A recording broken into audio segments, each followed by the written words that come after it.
USA. Contact us by email at wmnh953@gmail.com or through our website at wmnhradio.org.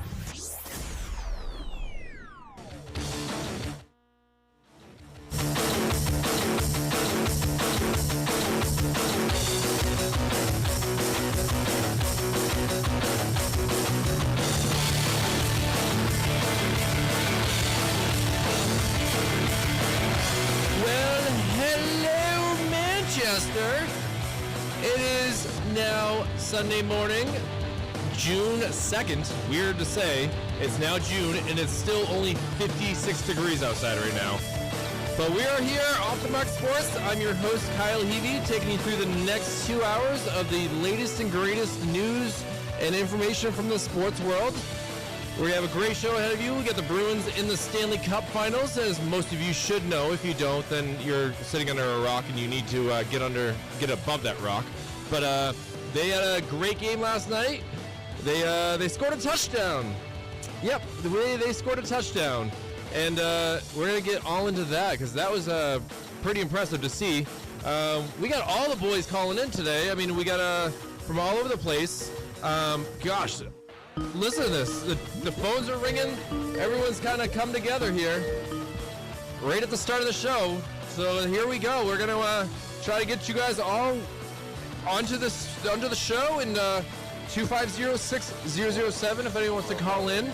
And yeah, we got a lot going on here. We got the first one to call in here was Cam, I believe. Cam, can you hear me well?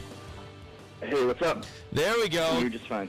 All right, good. That's what I like to hear. And then Anthony, 2 seconds after Cam. Hello, Anthony. Oh, hey, maybe I didn't hit it right. Yeah, I got a text from him that said he's been calling.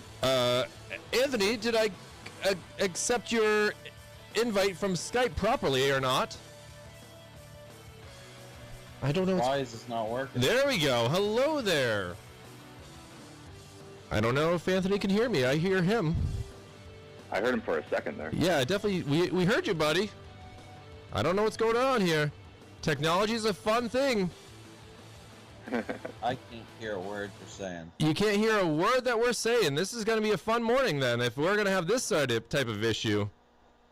I heard him just fine there. Anthony, I'm gonna keep pressing buttons here, and hopefully we can get you going here. But yeah, it's good to be back here. We got a rough June. We got to reschedule a lot of different things between weddings and everything like that. But yeah, it's good to be here. Cam, what'd you think of that game last night? Man, that was exactly the response the Bruins needed. That was perfect. I can't believe we scored a touchdown, and we got rid of their starting goalie. So in the second period.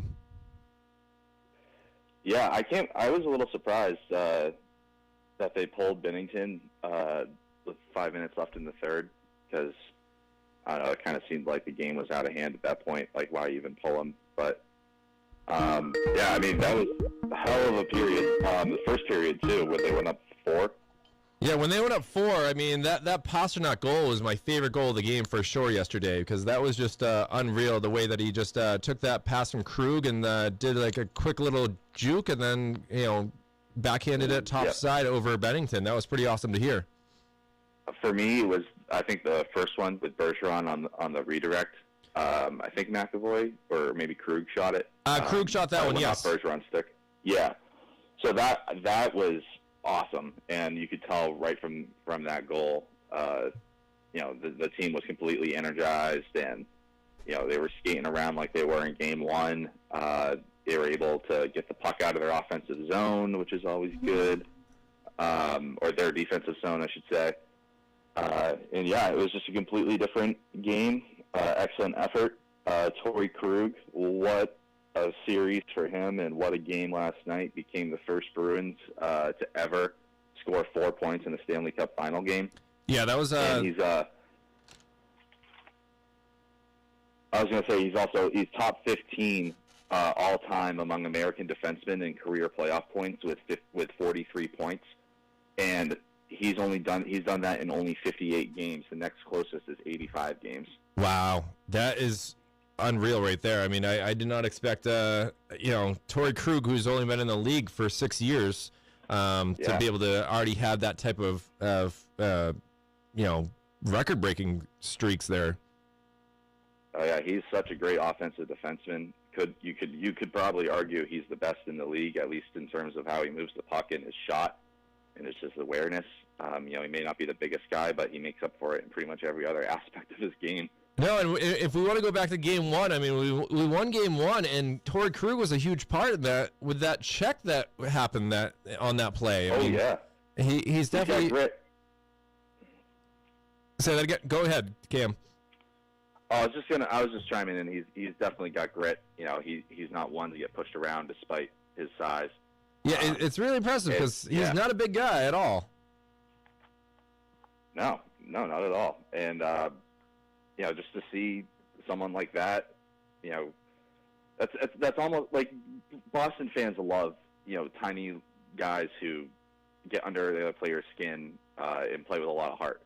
Well, he's doing a pretty good job to these Blues right now. Marchand. Yeah, so, there you go. Yeah, like and also in our other teams, like you kind of look at Dustin Pedroia, Julian Edelman, Wes Welker as kind of the same guys. So we love those kind of guys around here, and it's just great to see him succeed, especially when, even this last season, we were talking about trading him.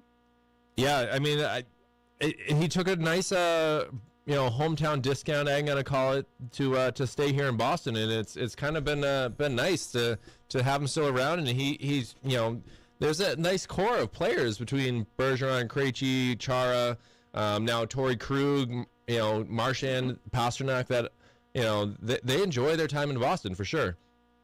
Oh yeah, and then adding Coyle and Johansson, they fit right in. I gotta say, Coyle is just great. I've truly enjoyed Coyle being so integral in this Stanley Cup and also the playoffs altogether. I mean, he's got, I believe it's 9 goals now, and he's scored in consecutive games now.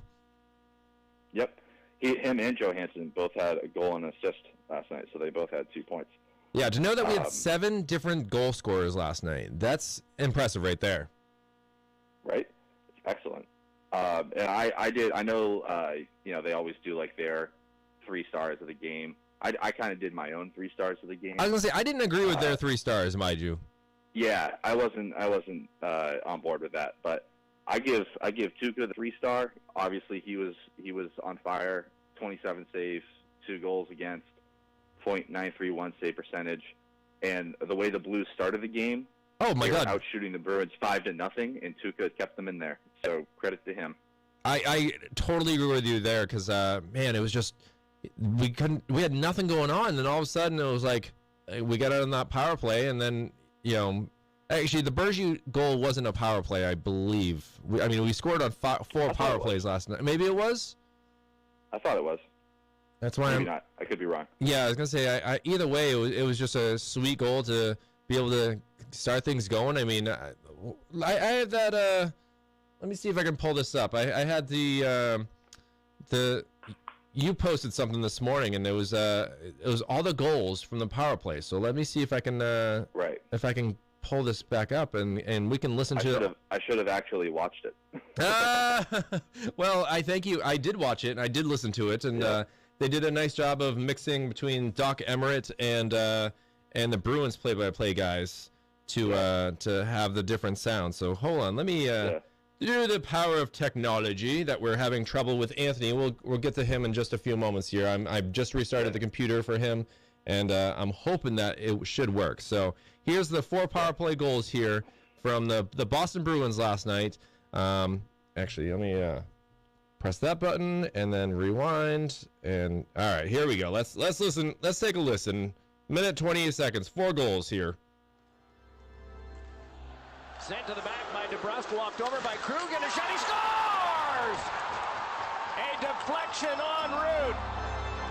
Bergeron has tipped it in, and it is a 1-0 lead for the Bruins, and for the 7th straight game, they have a power play goal. 7 straight games, unreal. Back to the point, no luck. Barbashev in the way, but now it's Bergeron whipping it across, and Krug around in front. Pasternak, he scores! What a backhand by Pasternak! David Pasternak made it look easy. Krug sent it down low. Pasternak all by himself over at the far post. He feathered a backhand home. A power play goal. Trying to get it in front, but Bomeister blocked that. And it is retrieved by Krug. Finessed on to Marchand. Finessed it right through to Krug. And here's Krug's shot. He scores! Krug, and it's 3 for 3 on the power play. Doc, we talked about the Bruins power play in the first 2 games. Turning down shots. That has totally changed here in Game 3. David Backes is there to hand on to the back. 90 to go in the tilt. Shoved on back to Krug. Across for a drive. Score! Johansson. The Bruins with yet another power play goal. 4 shots on 4 power plays and 4 goals. No wasted motion by these guys.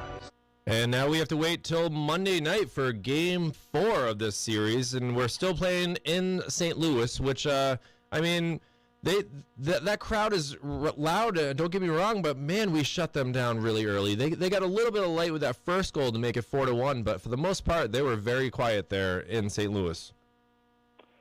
I thought the crowd was going to be a lot more into it because of their national anthem singer telling the crowd to sing along with him, and he really got them going.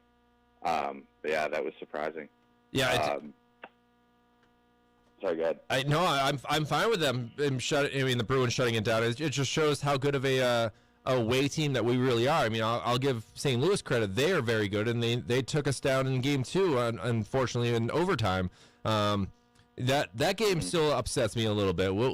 I'll get into that, but we want to focus on last night's game because it was the newest. And I mean, I'm big improvement on the power play between those 2 games. I mean, like Doc Emmerich was saying in those calls, they're not giving up shots to try to get a better shot. As soon as they have a chance, they take it.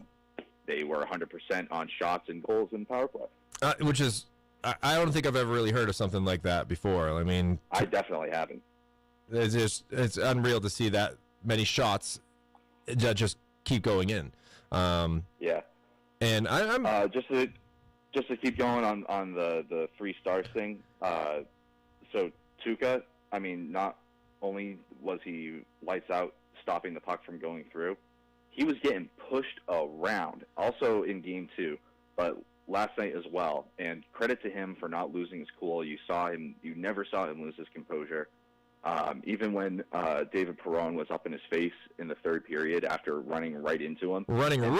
Absolutely. Yeah, and then he went up to Tuukka and said, you were diving.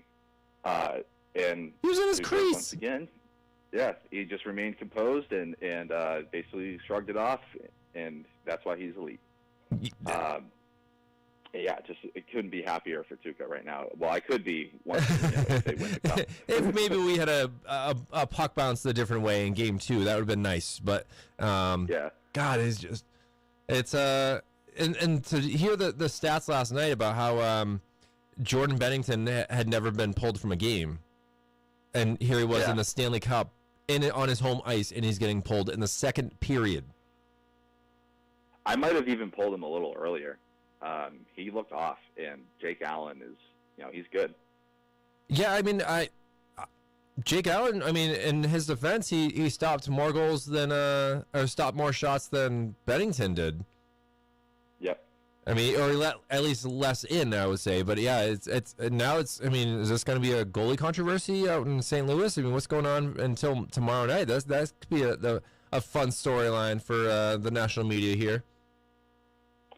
Yeah, and that's not, that's a mental game too.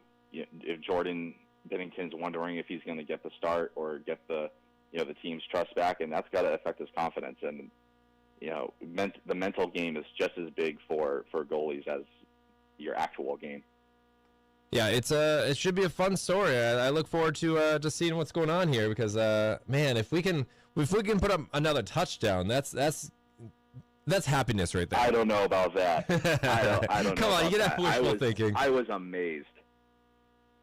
I mean, to go up 3-0 at the end of the goal to end the first period, I actually had walked away because I thought I had enough time to go do something, and all of a sudden I'm like, oh my God, we just scored again. Yeah. I mean, and then the interesting rule of the NHL. I mean, you're if you challenge a goal and you're wrong, you lose your timeout and you get a 2-minute penalty. That's a risky call that the Blues did there too. Oh yeah, certainly. I actually didn't realize about the penalty part. I wonder if that's new. Yeah, I'm not sure either. I just was, you're wrong on the call. You lose your timeout for the rest of the game, so you can't even try to get your team together and talk. And now all of a sudden it's like, oh, well, now you don't also have your, you have a 2-minute penalty you have to deal with. That was when they challenged the offside, right, on Corrali? That's correct. Yes. Yeah, so I can see why they would challenge that. I thought it was offsides, but then clearly on the replay, you can see he didn't even touch it. No, it was at that point. Actually, I listened to the radio a little bit, and they were adamant that the refs better make the right call in Toronto, and Toronto better make the right call, and sure enough, they did. Yeah, and I'm hearing a lot of complaining from Blues fans that the refs are slanted in the Bruins' favor, but they had 5 power plays last night. The Blues. Chara was in the box, so do anything with it. I mean, I'll let you finish your 3 stars, but my definitely 3 thumbs down. One of them would be Chara for sure. Well, I don't know if I'd agree with that. Oh, okay, all right. This is why we're off the mark sports, Yeah, Chara was really, he was showing up for his team and pushing around. So last game, Pat Maroon skates by the Bruins bench. And I won't say exactly what he says, but he goes, "You guys are effed." And the Bruins Thank you for the swearing. Yeah. So the Bruins were completely, defeated in that game. And Chara came out and started getting right in Maroon's face, started pushing him around, and not taking any BS from him. And I think that really helped motivate the team. And I also think that he's been excellent. When Vladimir Tarasenko is out on the ice, he's keeping Tarasenko from finding his game. I was actually watching some post-game from Don Cherry, and he made an excellent point. Pretty much every time Tarasenko is out there, Chara's out there being a nightmare for him.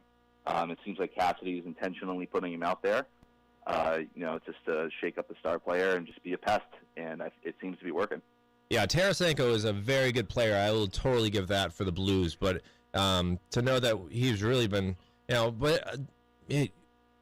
obviously, teams need to figure things out and change some lines and change some, get some different plays and stuff like that. And it seems to be working for more the Bruins favor, not flavor. As it's early in the morning on a Sunday. Actually, I wouldn't. I like flavor. Yeah, the Bruins flavor. There we go. Which, I mean, we'll get into that. The Sam Adams beer that's coming out tomorrow in honor of the black and gold. Oh yeah, I saw something about that. Yeah, I didn't really read much into it though. I know it comes out tomorrow. I might be interested in getting myself a 6-pack because that could be a fun way to watch the Game 4. But I don't know really. Apparently they've done this other times in the past, and I guess I just haven't really jumped onto this bandwagon of trying it. But I'm gonna give it a whirl for sure. Is it its own beer, or is it just new packaging? I think it's new packaging, but it's from what they're saying, it's in support of the Bruins Stanley Cup run here. They are deciding to release a beer, so that's advertising at its best right there. Oh, absolutely. You find the right time to. More breweries don't do that. That's a very good point, but it's I gotta go to a meeting. Hopefully it gets over at 7 o'clock, so that way I can get to a TV by 8 o'clock and watch this game. Where's the meeting? Right here at the DoubleTree, so I don't have to go that far. So right there, I mean, I could just go to the Thirsty Moose. Yeah, exactly. And I think they have like JD's Tavern or something in the hotel. Oh, that's right too. Yeah. I totally agree with that. Getting back on the 3 stars of the game talk. I gave 2 stars to Bergeron. 3 points, 1 goal, 2 assists, 11 for 19 on the faceoffs, and just like Chara, he was chirping people. He was, not taking any BS and motivating his teammates, just being a great leader out there. And then obviously you got to give the 1 star to Torrey Krug. Hey, there we go. Hello, Anthony. Yes, we've done a little reboot of the computer, and then I upgraded the new Skype onto this computer, and we are now able to go live with you from Nashua. So good morning, sir. Hey. What's going on, boys? Well, we've had a good talk about Game 3 last night with the Bruins scoring a touchdown to win it 7-2, and Cam's just going over his 3 stars of the game for the 3 stars, I guess, for the Bruins more than anything. So at number 3, we had Tuukka Rask. Number 2, we had Bergeron, and he was just explaining Bergeron and why he deserved the 2nd star last night. Oh, yeah. I mean, just being an absolute leader. Yeah, I mean... How about Krug? Yeah, Krug gets the 1 star for me. Krug gets the 1 Krug star is the for best sure. player on the ice. Okay. Just needed to make sure. Yeah, we hadn't gotten that far. We're playing it slow while I was trying to figure out the computer issues, man. I mean... Gone over it. Maybe sometime you'll learn to be the host here, and then you can see how hard it is to press buttons and figure things out. But yes, Torrey Krug with 3 assists and a goal last night, and just it's really impressed me. I guess I've overlooked it until watching him skate so fast to check someone in Game 1. But man, that guy really does have some amazing skating abilities. Oh, absolutely. His speed, I mean, I can't skate back. He could probably skate backwards faster than I can go forwards. I would say that for sure. I would agree with that. Unless I'm using a milk crate, then I can fly. Yeah, give me a milk crate. I might be able to keep up with him, but yes, we're just going over the 7 different goal scorers for the Bruins last night. We're gonna go back to Game 1 in just a little bit because that game we pretty much controlled that game for sure in my eyes. It came down to the 3rd period, but finally the Blues came out pretty hot, and the game was tied until the 3rd period. And then we scored 2 in the 3rd to win it. That nice Corrali goal, and then Marchand getting his 8th goal as well. I mean, it was a fun way to start the week for sure on Monday with them winning. But that game. When they lost on Wednesday in overtime, that game killed me a little bit inside. That was tough.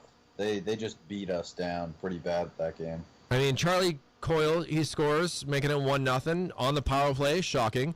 It was just, it felt all good and gravy, and then all of a sudden, Bortuzzo comes back, ties it up. Just a matter of 5 minutes later, Nordstrom, within seconds. 40 seconds later, puts the Bruins up 2-1. I'm thinking, all right, cool, we got this now. And then Tarasenko scores with 3 minutes later, and then no one scores for the rest of the game until the overtime winner. When basically the Bruins, I've been able to figure this out. If we can't get it out of the zone, we're going to give up a goal, and that's what happened in 2 of those goals that game. Definitely the first one, we could not get that puck out of the zone, and I don't know, what to say about that, who's to blame, nothing like that. Maybe the line change needed and the players are tired, but it's so hard to watch the Bruins not be able to get out of the zone, and then eventually it ends up going past Tuukka. Yeah, the issue with those situations is that the longer it's in your zone, the more and more tired your players get, and the harder and harder it is for them to get to clear it. So if you really don't get it out of there within the first 30 seconds, you're in some real trouble. I mean, even 30 seconds is too long. And I remember there was 2 instances in Game 2 where I was watching the clock in literally over a minute in their own defensive zone. Exactly. And I think one of them they got scored on. Yeah, it was. I'm glad they fixed that, and hopefully it's something that just needed some tweaking, and we don't have to deal with that for the rest of the series, because I didn't see it too often in last night's game at all. No, I think last night was an example of what you get when everyone on the Bruins is playing their best game. And I think it's just an example of how much better the Bruins are, at least talent-wise, than the Blues are. Because when they're all going, they can do that to you, and they can just rack the goals up on you in a matter of no time, where all of a sudden the game started, tied at 0-0, and then within like 10 minutes you're down by 3.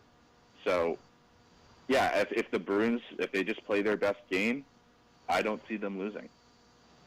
You know, and I had this discussion at work yesterday where I would really like to see, you know, we don't get to, the Patriots, they never get to win at home. You know, it's always away.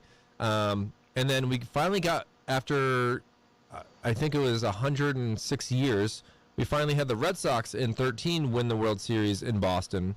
The Celtics, they did win in 08, but I'd really like to see the Bruins win at home, which would actually be Game 5 if we can manage to win this game tomorrow night as well. That could be kind of a fun thing to have them win in Boston as well.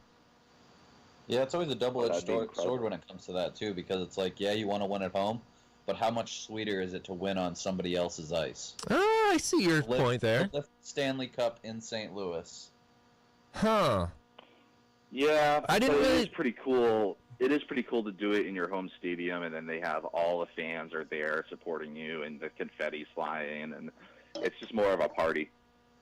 I mean, at this point, I loved when they won it in Vancouver, because Vancouver, I still have a part of me that dislikes the Canucks for sure after that 7-game series in 2011. But the Blues, there's nothing that is really making me hate them. There are a few players that are kind of. Oh, they're making me hate them. I'm hating them. Are you really? Very hard right now. They keep running into Tuukka Rask and hitting our players in the numbers. I'm so fed up with everyone on the Blues right now. I agree with you there. I do. I just, there's never been like, you know, one player that it's I don't know. I guess at the same time, like, you know, if you remember, Horton went down really bad in that Stanley Cup, and that made me hate them. There's no one's. I mean, Grzelcyk, we're hoping for the best for him. That was a nasty check that he got. Speaking of that, Yeah, I was gonna say that was. They were just. It was reckless in that game when they were skating around and hitting everyone up against the boards on their numbers, and someone was bound to get hurt, and they did. I mean, the refs should have shut that down way earlier. And I mean, I guess credit to them last night in the third period. They finally got sick of them running over Tuukka Rask and finally called something on Perron. But both him and Perron and Maroon, Yeah. I'm so annoyed with both of them. But at the same time, I would love if they were both on my team. Well, I think that's what we appreciate Marchand for, because a lot of people could say the same exact thing, where it's like he does score 30 goals a year. He does, you know, give up some bad penalties here and there, but at the same time, he does have a lot of skill, and we're lucky to have him in some ways. I can say that. Yeah, I'll say one thing about Brad Marchand over Perron and Maroon.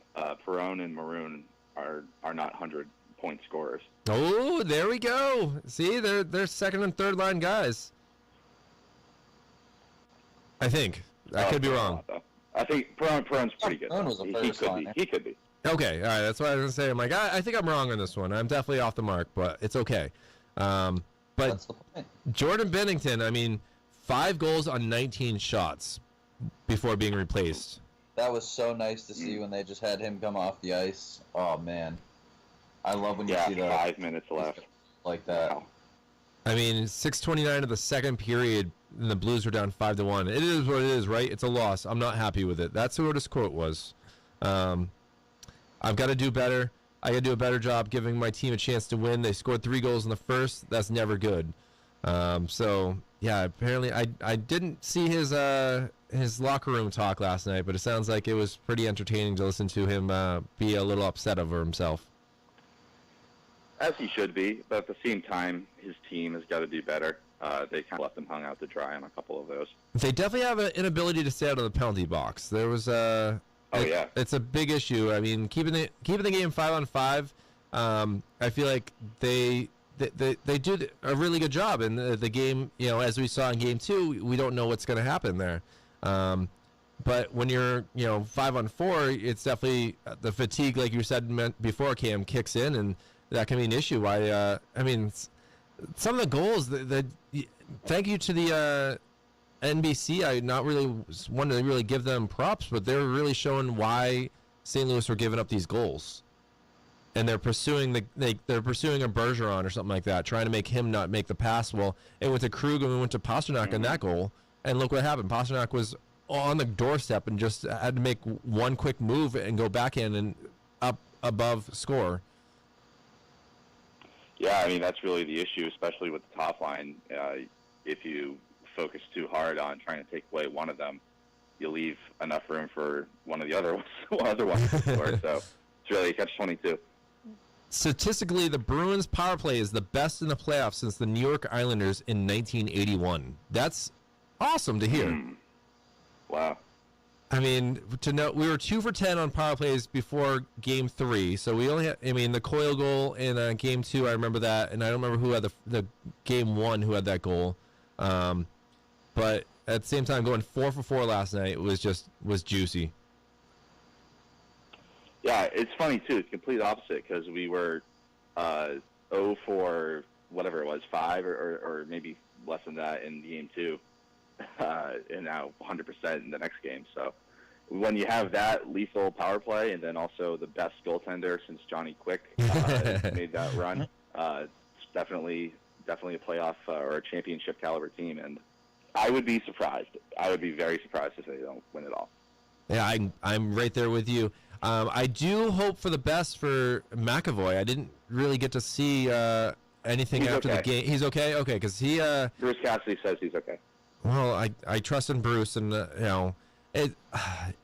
to see where he got that shot in the knee with no padding there, that that's going to be a nasty bruise for sure. And I'm glad there's no other really major issues. But man, that puck was coming at him at least 80, 90 miles per hour, and he took it right in the knee with no padding there. Oh yeah, and I'm sure he's hurting. I'm sure he is hurt, but in the playoffs, it's like he's still good enough to play.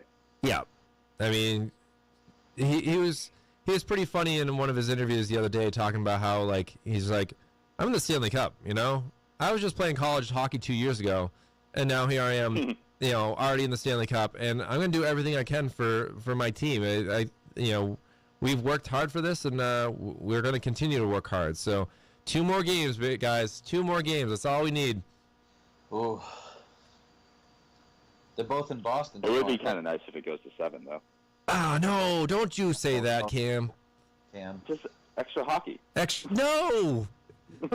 Get it over and done with. I mean, look how nice it was in that Carolina series to go just sweep them like that.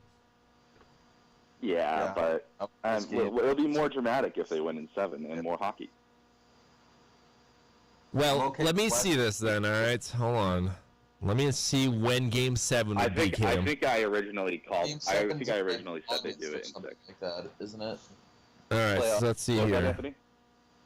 I said Game 7's probably in like August, the way these playoffs work. I cannot believe the days off. All right, so you're not too far off. So obviously Game 4th of July game. Game 4 is Monday. Game 5 is Thursday in Boston.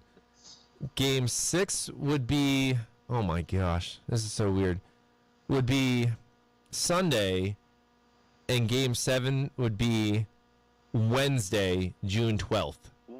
Oh my God. They are dragging this out so far. That's why I'm like, I keep having to scroll because it's like, okay, I'm clicking each day to see when the next game is. So, yeah, that's gonna be a lot of dragging here. Honestly, guys, I just want as much distraction from the Red Sox as I can get. That's really my only motivation. Oh yes, Anthony. Padres games. Well, after last weekend, I was very excited about these Red Sox, and I was hoping that they would do something with the Yankees. But now they're on a 4-game losing streak, losing the last 2 to the Indians, and losing the first 2 in this series to the Yankees. So we're now 9.5 games back of the Yankees. Yeah, not Yeah, fun. and I saw something interesting that so Nesson had this headline today. Sox are doing worse than they were under Valentine. Oh, So they have the same my. record. Same record through 58 games, 29-29, but the Valentine team wasn't back 9.5 games until July 8th. Oh, my gosh. That's an ugly stat. Yeah. I mean, obviously, it's not really apples to apples, but No, absolutely. That was definitely not good.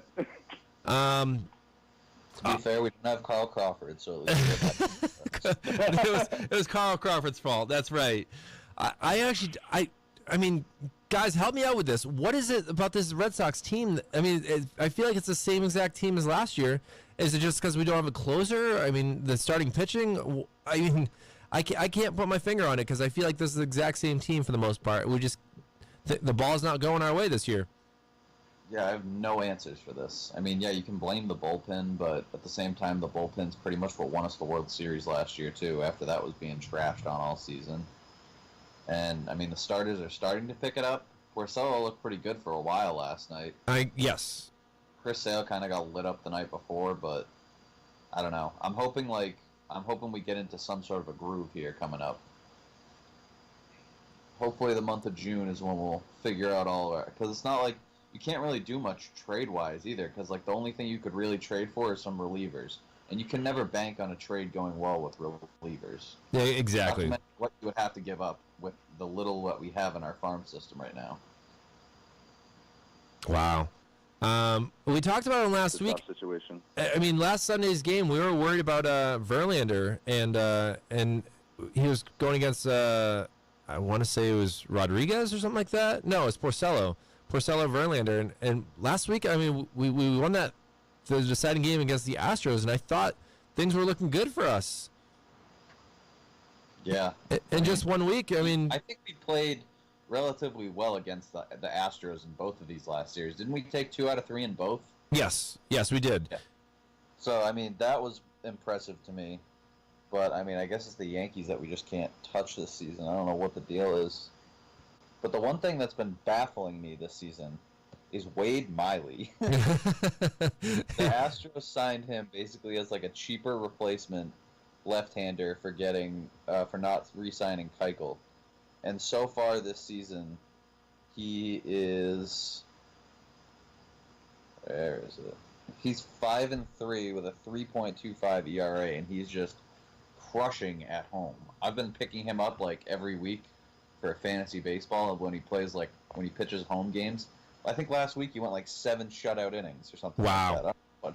I don't know what the deal is with that. He sure as hell couldn't do that with us. No, he was not doing that at all for us. He was 11-11 with a 4.46 when he was in Boston, with almost 200 innings. Yeah, that didn't work out very well for us, for sure.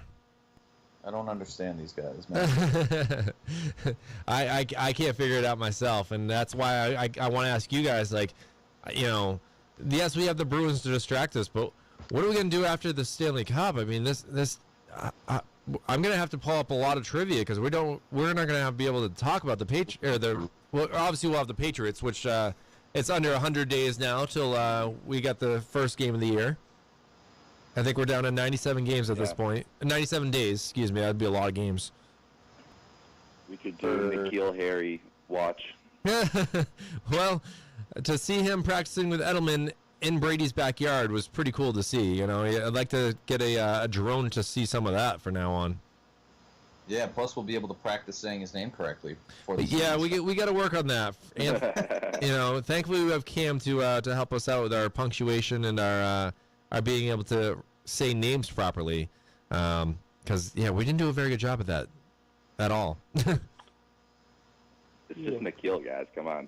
I mean, it's normal. We have a lot of N'Keals in New Hampshire, right? Yeah, clearly. Yeah. I grew up with 3.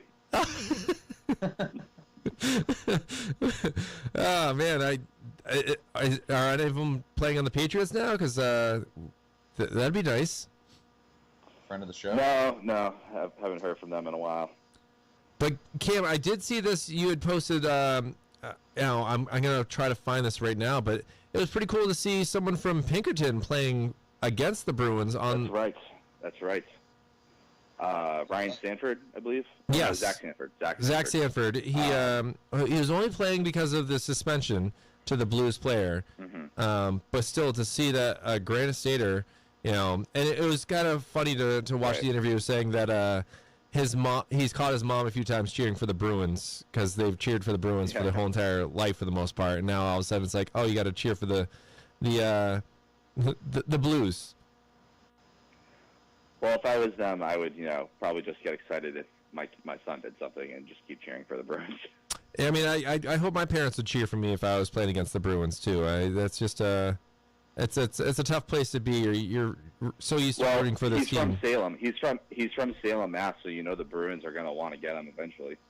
Well, with the way things are going, I mean, I don't know. Zach Sanford he's only played in 3 postseason games so far, so it's not like he's an integral part of this Blues team. No. And I'm not even sure of his age. I just know that he went to Pinkerton and now he's playing in or he probably will be brought back down after since the suspension's over now. Comes back. Yeah. I'm checking his age right now. I think he's pretty young. He's 24. He's 24. Okay, all right. He has no goals and no assists. Oh, he did get an assist last night. That's right. Right. He did play hockey for. That's actually when I looked him up. Oh, okay. He played hockey for Boston College for 2 years before being drafted by the Washington Capitals in 2013. He was traded to the Blues in 2017, so unfortunately he does not have a Stanley Cup ring with the Capitals there. He played for Boston College? He played for Boston College for 2 years before he was drafted, so. Isn't that where Charlie McAvoy played? McAvoy played at BU. Oh, he was BU. Yeah. BU, yep. Too many Bostons and colleges in Boston, They're all good at hockey. Yeah, that's a valid argument right there. Now, Cam, you're down in Cape Cod. Is that correct? That is correct. In Dennis. You're down in Dennis. Okay. How's the weather down there? Because it's cloudy and like in the 50s up here in Manchester. Yeah, same. I'm not hitting the beach anytime today. Okay, that's what I was just curious on. Are you going to do any fishing, or have you done any fishing? No, we got down here kind of late last night. We're just visiting Kendall's parents. Oh, okay. Because I did see a funny collision that shut down the Sagamore Bridge on Thursday nights. That's right.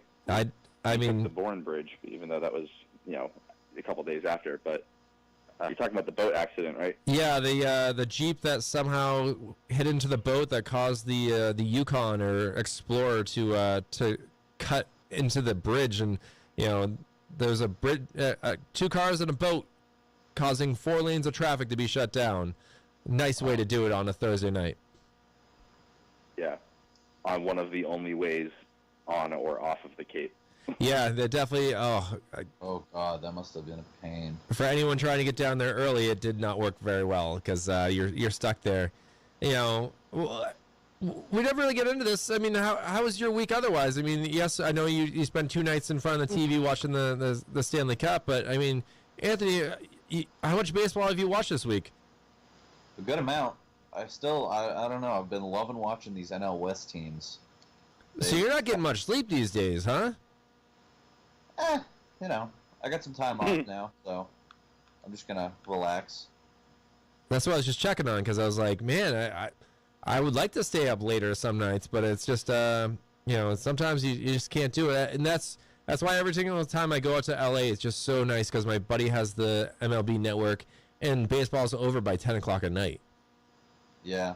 Well, yeah, I usually will get in bed around 10, so I'll throw a game on, and I'll usually fall asleep in the 6th inning or something. Okay. And we kind of went into him last week about Carl Yastrzemski's son getting brought up. Dinger. He hit his first home run. It's been since 1971 or something like that since Yastrzemski's hit a home run. He's now only 436 behind his his other family member that is in the Hall of Fame. Yeah, that was funny too because he was in the Orioles system for years, and I remember when me and my dad and my family we'd always go to Futures at Fenway, and they'd always for some reason play the Toledo. I think it was the Toledo Mud Hens or the Tulsa Drillers. They're the AA team or the AAA team and I watched him for years, either through Spinners games or just going to the AAA or AA games.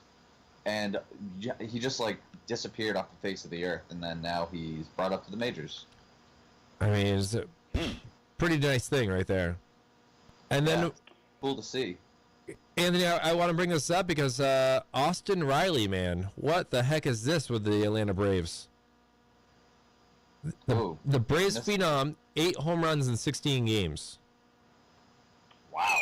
Yes, exactly. If you haven't picked him up, or if he's still available in any of your fantasy baseball leagues, definitely go pick up Austin Riley.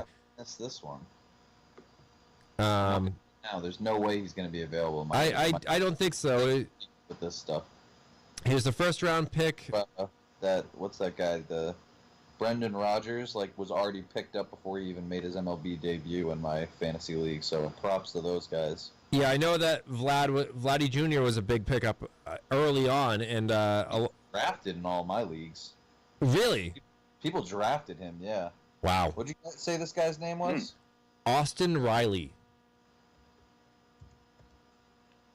Oh, third base and outfield. Wow, yeah, somebody picked him up already. Sorry to bring you down there on this Sunday morning, but yeah, you told me last week. I mean, I didn't really know about him. I didn't expect him to keep hitting all these home runs. Yeah, I haven't heard much about the Braves this year. That's another team that I feel like I should keep an eye out on. They were the baby Braves last year with all those young guys coming up, and now, between Acuna, Albies, and then they got Josh Donaldson at the hot corner on that 1-year deal. And Markakis was like an all-star last year too. He was batting over 300 or something like that. Yeah, the Braves third baseman Austin Riley here, 8 home runs, stand as the most hit by any player in franchise history through the first 16 games of a career. The Braves have had a lot of phenomenal players throughout the years, but to know that this kid, drafted in 2015, is now all of a sudden making a show here. It's I'm pretty sure that was the same year Dansby Swanson was drafted too. So yeah, that's correct. Yep. That's tough to. I was a big fan of him coming out the gate. I thought he was going to be like this kind of guy, but he's just kind of been quietly.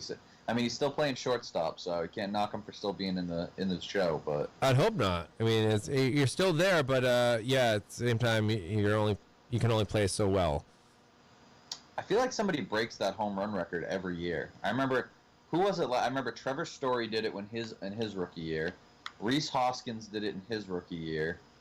I'm trying to think of who else has done it in the last few. I feel like we've had a rookie that's come up and just mashed immediately every year. I'm trying to think of who it might have been last year.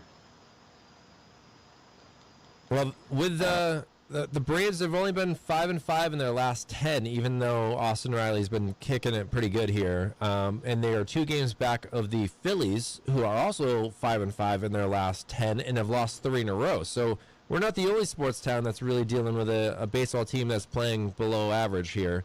With the Red Sox losing their last 4 in a row. Yep. We do have the Blue Jays that have lost 5 in a row. Huh? We do have the Blue Jays who have lost 5 in a row and are 1-9 in their last 10.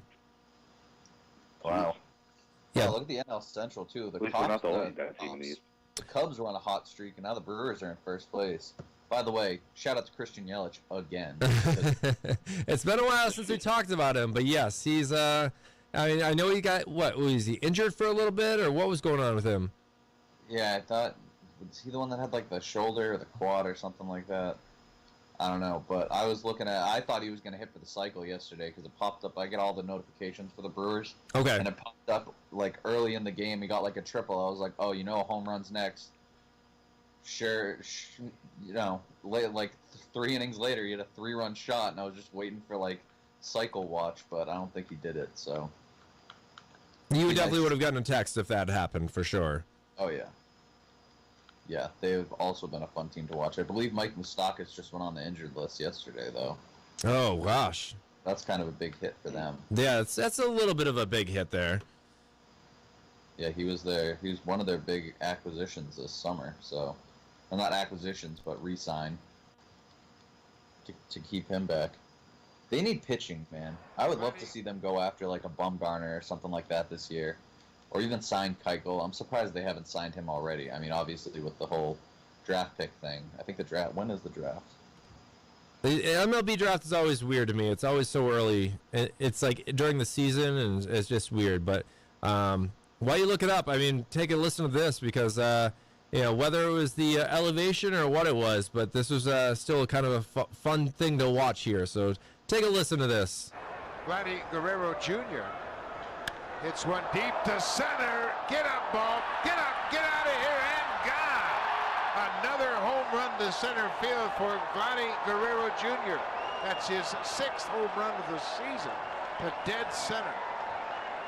We told you he might like hitting in this ballpark. Yes, he singled a second time up to center field.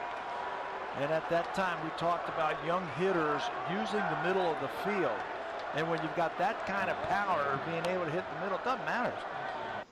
Yes, Vladdy Guerrero Jr., 6 home runs. Kind of great to see that since, I was just sitting in the, Northeast Delta Dental Stadium last year watching him play. And now to know that he's, yes, at the same time, they were losing 13-3 when he hit that solo home run. So it wasn't like it was a big part of the game at any point, but still, it's like it's cool to see that we were just watching him last year. Oh, wait. What is that? Sorry. All right, here we go. Yeah. Between him and Biggio, both in the majors this year. Yeah, I don't have the Biggio home run call here. Did you see the video of him and Vladdy and Lourdes Gurriel Jr. like running out of the dugout when he hit his first home run? You can't help but feel excited. I mean, these guys have been playing together for 3 years, going all sorts of single A, double A, triple A, and now the pros. It's really cool to see. Yeah. Oh, and so the MLB draft's actually tomorrow. Oh my, what? Yeah, and one of the wow. looking at the mock draft right now, and I remember I heard about this kid. There was I don't even know if it was this kid or if it was somebody else, but he's batting like 426 or something like that, and they were down. The team that was pitching was up 3 runs with the bases loaded, and they walked him in. They intentionally walked him. Like some Barry Bonds level stuff right there, to walk somebody in with the bases loaded. I mean, it's an interesting managerial situation there to try to decide to do that. I don't know. That's tough. Gosh, I don't. Well, I'm gonna try and find this guy's stats. all right. Well, I'm gonna play some happy sounds from last night's Red Sox Yankees game. Very few and far between to find these types of happiness, but here's one here. Opens up this 4th inning and waits on this 1-1. Swings away, sends a high drive to left field. That one is gone. And Xander Bogaerts' big 2019 continues with a leadoff home run here in the 4th. He will not miss middle in, and that's pretty much where I think that pitch was. Every once in a while, Domingo Germán can get underneath. He has such a fluid, lanky delivery. Bogaerts, you see where he's set up, and that ball just comes back middle in, and that is one of the best feelings in the world to a hitter, knowing that you're not going to miss that pitch, and you get to hit it here at Yankee Stadium, which doesn't have to be very far down the lines. 11th of the year for Bogaerts.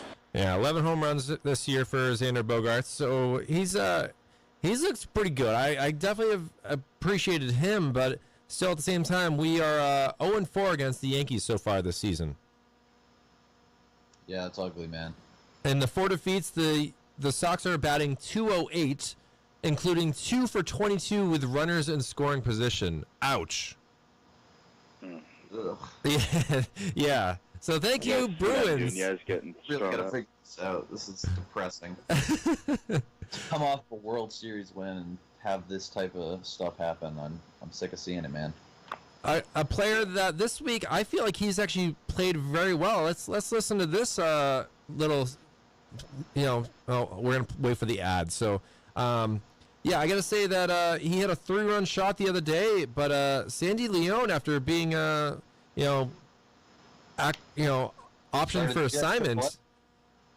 Sandy Leon, I mean, he's here. We go.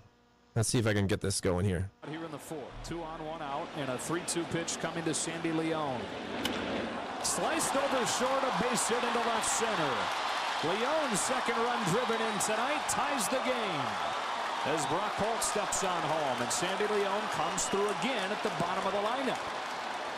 There's the changeup, but watch it cover a decent amount of plate, and a great job by Leon just covering and putting it in play, and another huge RBI.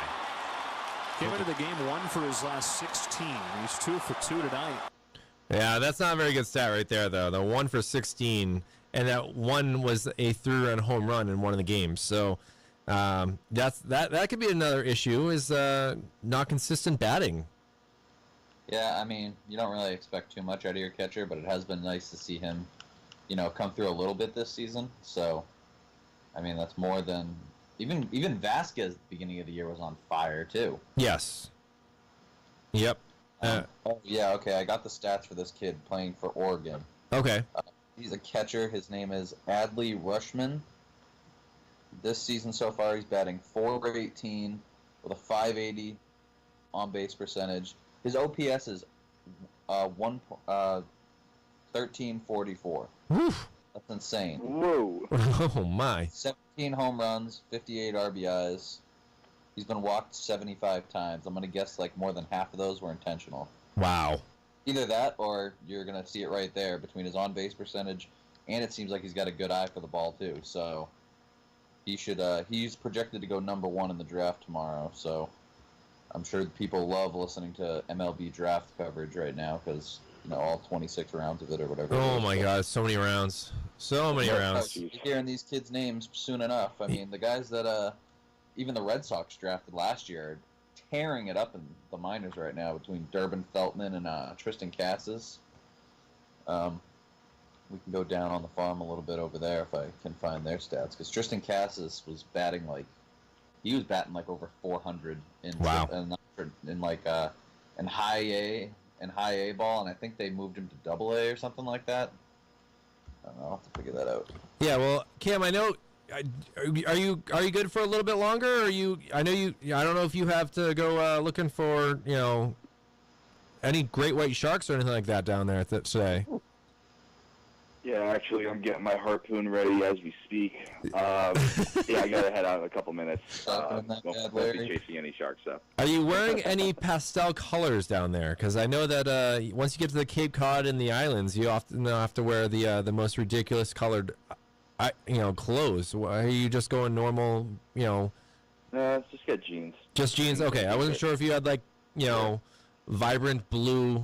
Electric blue pants and a pink shirt or something like that. I know that's it seems like a lot of Cape Cod wears those colors. Ooh, or some I don't really have anything like that.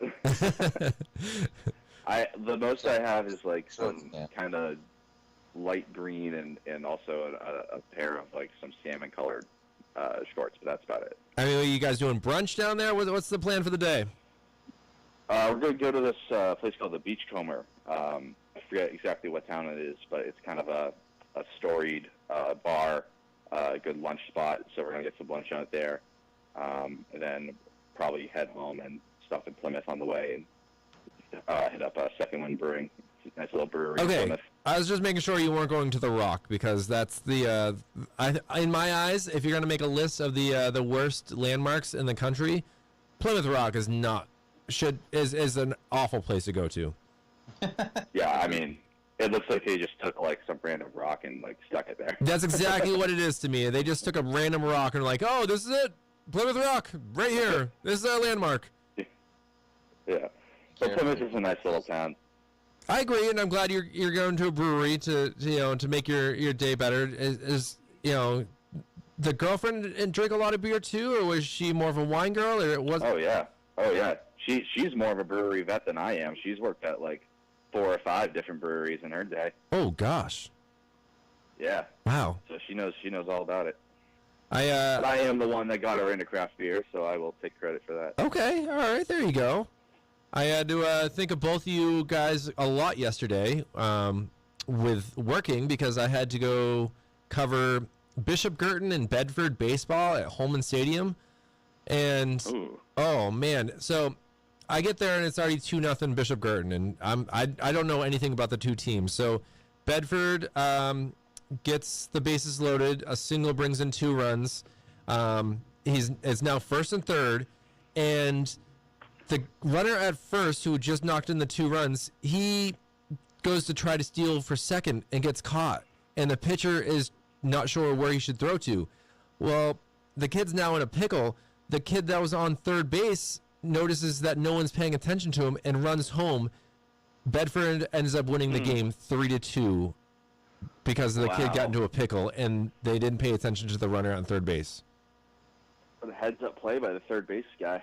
It was, that was only the second inning or the third inning, so I thought there was plenty of time for another run or not, some more action to happen in the game, and to know that that's how they lost for me, I can't imagine being like, we lost to a moral error right there. Yeah, that's got to be tough.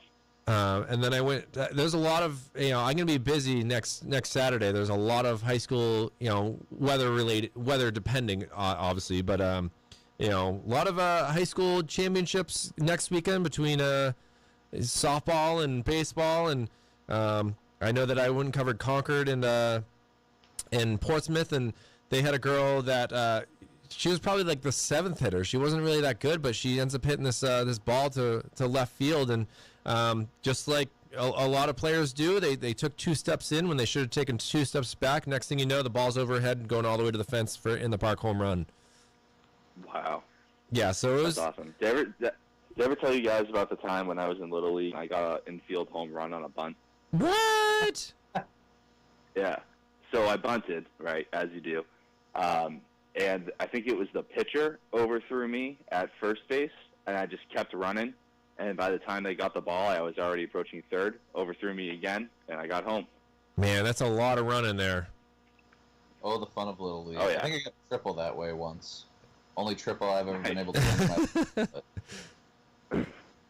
Oh man, yeah, we need to go. Definitely, we got some golf to hit up some days. I'm thinking in due time. I'm gonna take some time off from work, and we're gonna go either to the batting cages or a Little League park or something together, guys. We need to do have something fun after a show someday. I got the next 2 Hey, weeks. if you guys like, You if tell you guys me when like we're golf, first I one. should hit up nothing to Anthony do McGreen. next 2 weeks. All right, so Anthony has the next 2 weeks off. Cam, you something about golf? What are you saying there? So my buddy and we've been going to the Panema Green driving range in Amherst a lot. And they have like a 9-hole course and some mini golf there too. Oh, Really affordable too. we could have the off the mark tournament. Maybe we can add some like cornhole at the end of the day too. I mean, this could be I'll destroy you guys in cornhole.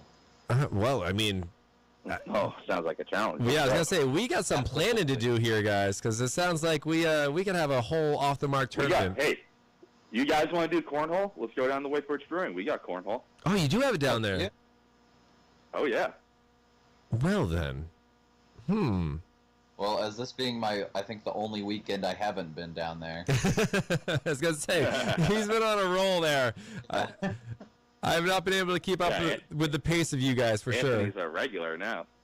Yeah, I decided I had to cut out beer for like just 1 week because I was going real strong on not drinking beer for like probably a couple years, and then all of a sudden I've been doing it weekly, and it's cutting progress. Oh man. I had a nice camping expedition Friday nights with some old high school friends, and Bert's Beer Emporium in Hooksett there. I don't know if you guys have ever heard of it or been there before. Love Bert's. Oh yeah, Beers. I spent $55 worth of beer and drank it all in one night. It was I also had help from the friends, but yeah, it was oh man. Yeah, those craft breweries, you can get a 4-pack for like $30 sometimes. So I mean, how do I say no to a 16% beer? I had to buy that. It was just 16%. Yeah, it was a tequila-based beer. Okay, I like that. Yeah, that one kicked my butt. Not gonna lie. Waking up yesterday morning was they were setting off fire crackers near my tent to try to wake me up, and I definitely was like, just let me go back to sleep. And they're like, guys, we got to be out of here by 10 o'clock. I'm like, oh shit. Yeah. It's 9:45. I mean, if you really think about it, Kyle, I mean, you were drinking wine in beer quantities. Yeah. That's why I took malt liquor or something like that. last night. I took a night off. I definitely was like, okay, I need to be refreshed and rejuvenated. I want to be able to make this show as entertaining as I can. So, obviously, we're gonna take a break here. We gotta let Cam go and go to the Beachcomber. Is that the name of the place? That's right. We wish you the best of luck drive. and safe travels down there. looking forward to hearing how the trip goes, and we'll keep this going. And Anthony, I do want to thank you for your patience there. That was a little bit of a pain in the butt to get that Skype going, but we got it going here. I was hearing on the other end. It was weird. Yeah, so gonna take a quick break here. We're gonna play a little Less Than Jake here for everyone's enjoyment. Ooh. Yeah, I'm bringing it back a little bit, and I've seen them a bunch of times. Yeah, they're a fun band, and Cam, we'll definitely catch you later, man. Have a great time down there, and drink one for us. All right. All right, thanks, boys. Have a good Sunday. All right. Off the Mark Sports will be right back after this 3-minute break from a band called Less Than Jake called Look What Happens. I swear it's my last try, and we'll walk in circles around this whole block, walk on the cracks on the same old sidewalks, and we'll talk about leaving town. Yeah, we'll talk about leaving. I swear it's the last time, and I swear it's my last try. We rode across that bridge all night. We talked our way through city lights, traced all the lines. We're killing time under those buzzing signs, from downtown to anywhere but here.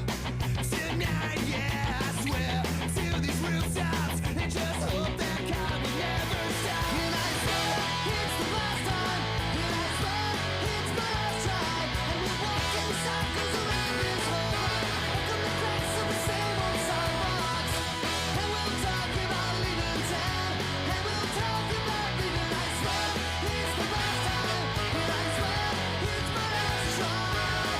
We drove around this place all night, past closed signs and familiar sights. We're moving by, passing time, counting those center lines, with 20,000 lines left to go, and lead us somewhere I don't know. It might be the time that we hit the sound behind. And I swear it's the last time, and I swear it's my last try, and we'll walk in circles around this whole block, walk on the cracks of the same old sidewalks, and we'll talk about leaving town, and we'll talk about leaving. I swear it's the last time, and I swear it's my last try.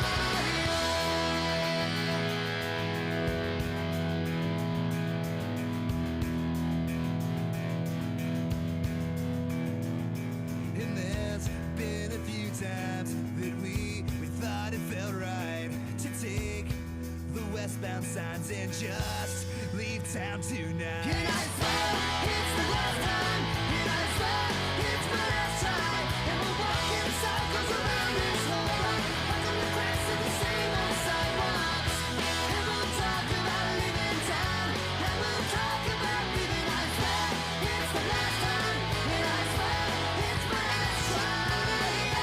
and we'll talk about leaving town.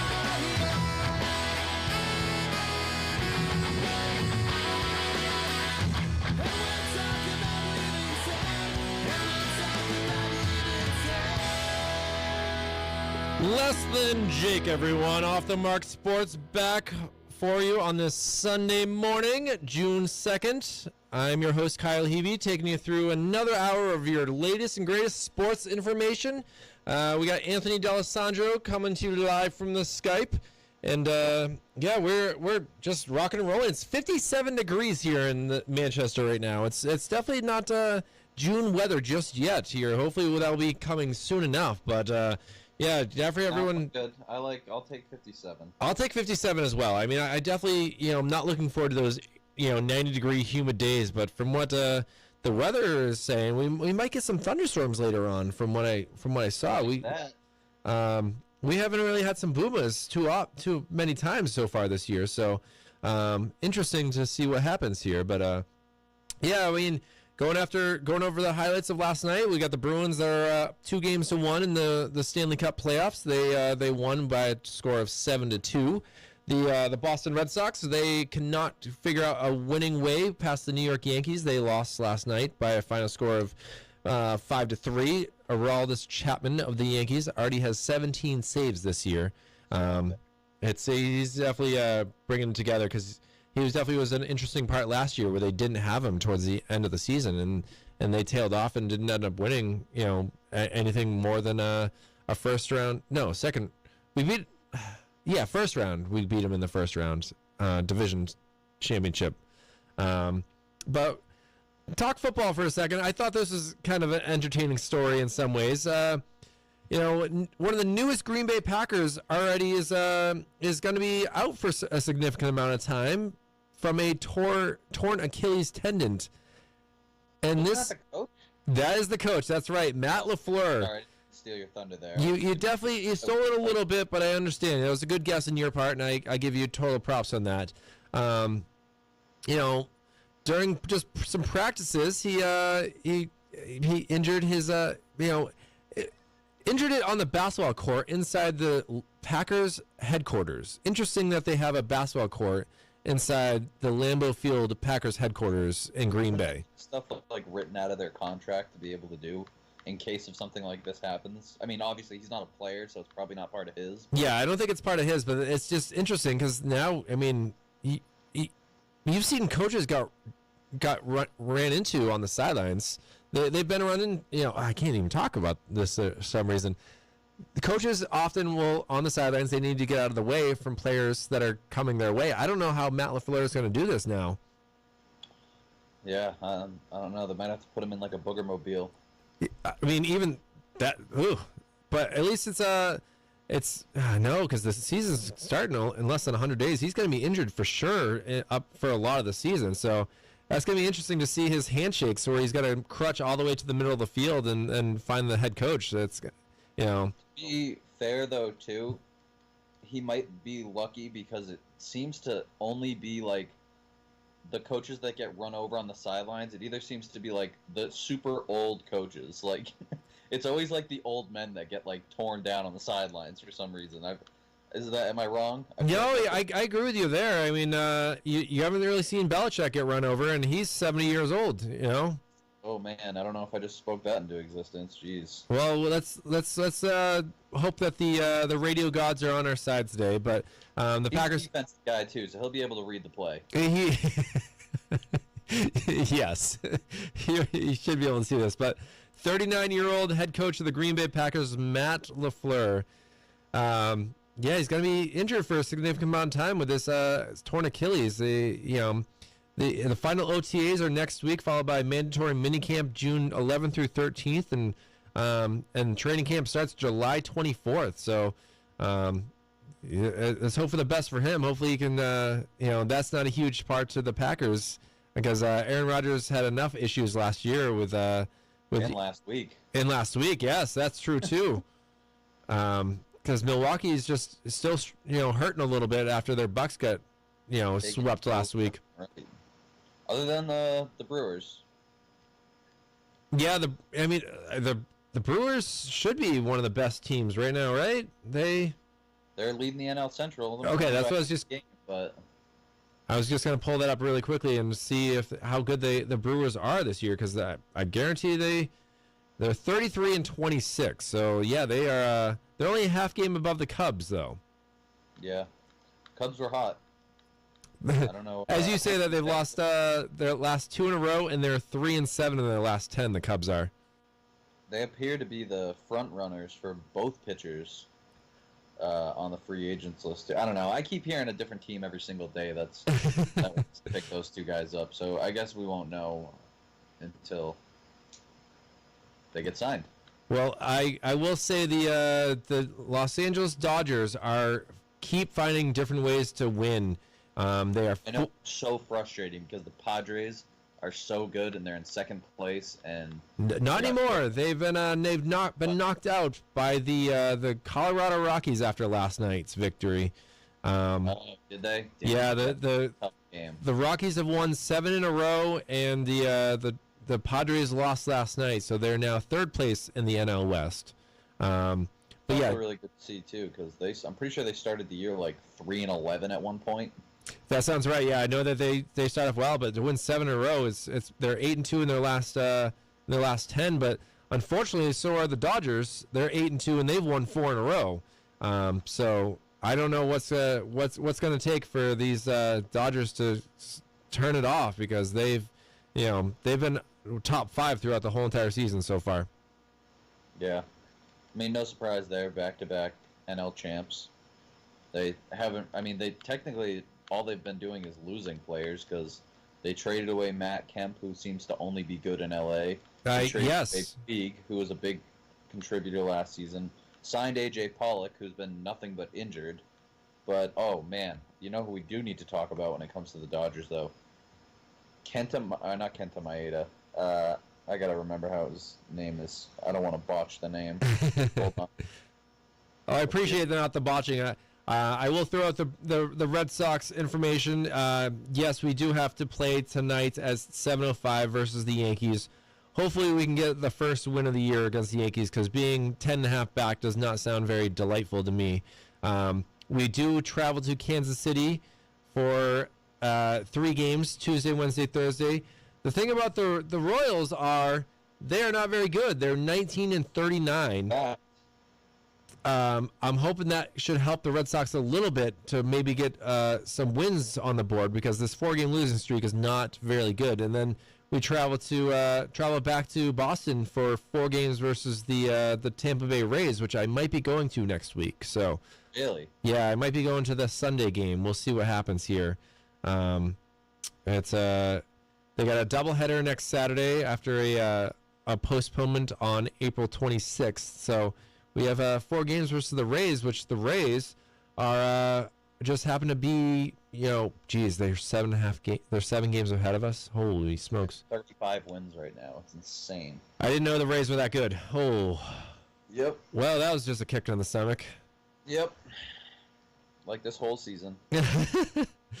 Something along those lines. I mean, it's June, right? There's still plenty of time to get things together. June 2nd. June 2nd, and still got 100 games left. Yeah. Okay. So it's Hyun Jin Ryu. Ooh, I don't know anything about this guy. Go ahead, Anthony. Oh, he is having a Maddox-esque year. Greg Maddux. He's 8-1 right now, with a 1.48 ERA. How have we not heard of this guy? Is he a rookie? Oh, he's been in the league for quite a while. He is 32 years old, although these Japanese guys usually come over. I don't know if he came over at any point, though. No, he started his career in 2013. So, as you're telling this story, Anthony, I got to stop you for a second, because oh, no. June 13th, the Dodgers are having the Joe Kelly bobblehead doll. I can only imagine how many are going to be broken that night. Yeesh. The Joe Kelly bobblehead night, June 13th, and also they're having the Justin Turner bobblehead night on July 3rd. But yes, to see the Joe Kelly, I thought actually it was Eric Gagne at first because of Dodgers and glasses and a beard, but no, it was actually the Joe Kelly bobblehead doll. Eric Gagne, even though he was trash he was more than trash for the Red Sox. He definitely was very, very trashy for when he played for the Red Sox. He did get a World Series ring, though. I'll give him that. Did he? Yeah, he got a World Series ring. Was he on the 07 team? I believe he was the 07 team where he just he had nothing going for him, but he I'd like to go back and look at that roster because that was a wild team. It's like Bobby Kelty and yes, the home run winning Bobby Kelty. Here, this is the ending of the Dodgers game last night against the Philadelphia Phillies. Here, 3-2 pitch. What do we got? 1 out in the 9th inning, and then this happens. 3-2 is hit in the air down the left field side and deep. It is back. It is gone! A walk-off winner! The first career walk-off home run for Will Smith. And the Dodgers win it 4-3. Let me just tell everyone, it is not Will Smith, the actor, just to give everyone a heads up. Will Smith is a very phenomenal actor, musician, and he's actually a pretty good athlete, but this is a a different Will Smith there playing for the There's Dodgers. so many Will Smiths in sports, though. I agree with that, but I just want to make sure that the audience here is aware that this is not the actor, comedian, musician type Will Smith. But yeah, the Dodgers just unreal to see. You know, I don't know too many of these players, but Dave Roberts seems to be finding this 25-man roster that's working really well and keeps winning these games. Yeah, I mean, these young guys are coming up prepared, it seems like. All around the league, they're just coming up prepared. Every year, it seems like there's always like a handful of like standout rookies. He's the first Dodger since August 12th, 2005 to his first player to hit a walk-off home run for his first career home run. Wow. Yeah, so that's a pretty good thing. Dioner Navarro was the last one to do it, if you remember him at all. I haven't heard in a while. Yeah, that's a name I have not heard in a while either, so that's why I figured I'd mention that to you. And I'm pretty sure he's still playing, isn't he? I remember he was pretty good on the Rays like years ago. he was, yeah. It's oh god, the jokes here. We got to play this interview because I know that they're gonna have some pretty funny Will Smith jokes here. We got an ad, so we got to talk about this. But he does use the Fresh Prince of Bel-Air song as his walk-up song when he goes to the plate. So good job to Will Smith of the Dodgers here. This is his post-game interview here. Oh, I hit the mute button. Maybe? Uh-oh. Your mind. Let's go back to your question. When you step up to that plate and you know you have an opportunity and actually goes over, what goes through your mind? I don't know. I mean, I'm just trying to get on base there. Yeah, that was awesome, and this team never gives up, and we knew we were winning that game. I imagine there are many times in your life where you've envisioned that very moment, where you step into the box and you have an opportunity to win the game for your team at the big league level. Did the actual reality of the moment meet the dream? Yeah, I think that's first walk I've ever had in my life. Doesn't get any bigger stage than this. Yeah, that was cool. I'll remember that forever. And what a week you've had. You get the big league call-up. You were behind the plate for a few of the games. You get to catch Clayton Kershaw tonight. If you had to describe what the last few days have been like, how would you describe it? Awesome. It's been a dream come true, truly. Tonight was special. Kersh was awesome. And, yeah, we got the win. It was great. You said you knew that this team was going to win. What has given you the confidence already in this club the last 6 days? Oh, they never give up. You look 2 nights ago when we came back down 3 or 4 runs, whatever it was, in the 9th, came back, won that one on a walk-off, and then tie game. I mean, that's nothing compared to down 3 or 4. What's it like to perform at the highest level in a crowd like this? It's awesome. I couldn't have asked for any more. Congratulations. Enjoy this one, Will. Yeah, thank you. Sounds a very humble guy. Kind of nice to hear him discuss. You know, I can't imagine coming up and all of a sudden now you have to catch Clayton Kershaw. Yeah, that's pretty incredible. He goes from being the genie one weekend to, you know, that's hitting a home run. Yeah, Kazam. Is that the right thing for the genie, right? I haven't seen my Aladdin in a while. Kazam was a different movie. Isn't that the movie that didn't happen? Or no, that's the Shaq movie, isn't it? That is the Shaq movie. What's the genie had a saying, and it's been a while since I've seen my Aladdin, but I don't know. I might try and go see that this week on $5 Tuesday. Oh, $5 Tuesday. Yeah, I got to do something to kill time without spending a lot of money. So, well, yeah, $5 is worth it there for sure. Yeah. Yeah. So, anything else catching your eye in baseball wise?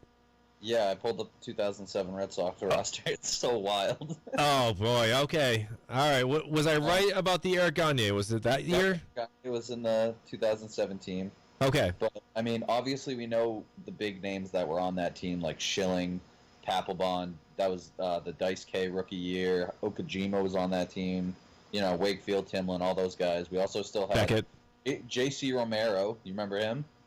No, not really. Very vaguely. I didn't remember. I didn't think he was on the team. Yeah, I think we traded him to the Phillies that offseason. Okay. Joel Pinheiro. Yeah, I remember him. Manny Del Carmen. Kaysen Gabbard. Wow, that's a name I had totally forgotten about. Right, I watched him pitch a couple times in Lowell actually when he was on some injury assignments. They always made a big push to tell us that Kaser Gabbard was pitching, and I thought it was so cool. I know, huh? Julian Tavares. Man, that guy was. I know he had fun with Manny and Ortiz for sure. He was definitely part of that crew. Davern Hansack. Not a clue. I remember him? No, I don't remember him at all. He had like a bunch of really big games for us. I remember because my dad used to bring him up all the time every time he was pitching. I don't know if it was because of his name, but I remember he had a couple of good games for us. Brian Corey, I remember that name a lot. I do remember that name for sure. Okay. And then behind the dish, we had Kevin Cash, the Rays coach. The manager of the Rays right Yeah, now. the manager of the Rays. No big deal. There's a couple managers on this list. Doug Mirabelli and Jason Varitek. Okay, yeah, because someone had to catch Wake. I think, wasn't that the year that we traded Mirabelli to the Padres and then traded back for him because we needed a catcher like that season, and then we went to the World Series? For some reason, I vaguely remember that. No, that was actually 2005 that we had to get him back because no one could catch him, and we were having such difficulties. Or whoever was we tried to get someone to replace Mirabelli, and he got injured, so we had no one. And Varitek just could not do it. Was that in 2005? That's insane. I'm pretty sure it was 2005. I mean, I might. If I'm wrong, I'm not. Let's see. Doug Mirabelli. Ball reference. Let's see here. Doug Mirabelli, 1996 to 2007. Wow. 2006 is when that happened. Oh, okay. So I wasn't very close. Yeah, I knew it was in 07, and I knew it was after 04. What an all-star infield we got here. Jeff Bailey, you remember him? Yeah, well, I mean, you got to have those role players. Yep. Like Doug Mankiewicz in 04, Exactly. I mean... Wasn't John Olerud on that team, too? Yes, he was. Oh, my God. He'd wear the hat, the helmet at first base. Yeah. Oh, that's a... Wow, this is an all-star lineup in the infield. You got the Royce Clayton as another guy off the bench, I'm pretty sure, because I don't think he was starting over present manager of the Red Sox, Alex Cora. Alex Cora. All right. Eric Hinsky. Oh, Mike boy. Cole, obviously, World Series MVP that year. Okay. Julio Lugo at short. And then David Ortiz, Dustin Pedroia, Kevin Youkilis, obviously. And then the outfield. The outfield's another cast of characters. Coco Crisp, obviously J.D. Drew, with one of the biggest and not really talked about grand slams probably in Red Sox history in that Indian series that year. Oh, I mean that's. I still have that newspaper taped to my bedroom wall at my parents' house, actually. Let me see. Jacoby Ellsbury, Bobby Kelty, Brandon Moss, David Murphy. Do you remember the trio of those three with Ellsbury, Moss, and Murphy in the minor leagues, like, growing up? Like, they were supposed to be, like, the future of the Red Sox outfield. Oh, man. And now the Yankees can't even get rid of Ellsbury. Yeah, now Ellsbury's just stealing company Stealing time. so much money from the Yankees. I did pull this up. I think this could be worth listening to for a little bit here, as the Doug Mirabelli receives the police escort here. So let's see what Don Ursillo has to say here. Nope. Belly, but unfortunately his flight was delayed, so he couldn't make it here in time. Wait a minute.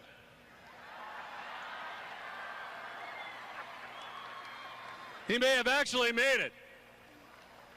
Welcome Doug Mirabelli, accompanied by his daughters, Molly and Emma. Oh, this is such a PR stunt by the Boston Police, mind you. I didn't realize that they had a police car come out onto the field with Doug in the front seat of the Boston Police car. They're trying to get their followers up now. I was never aware of this.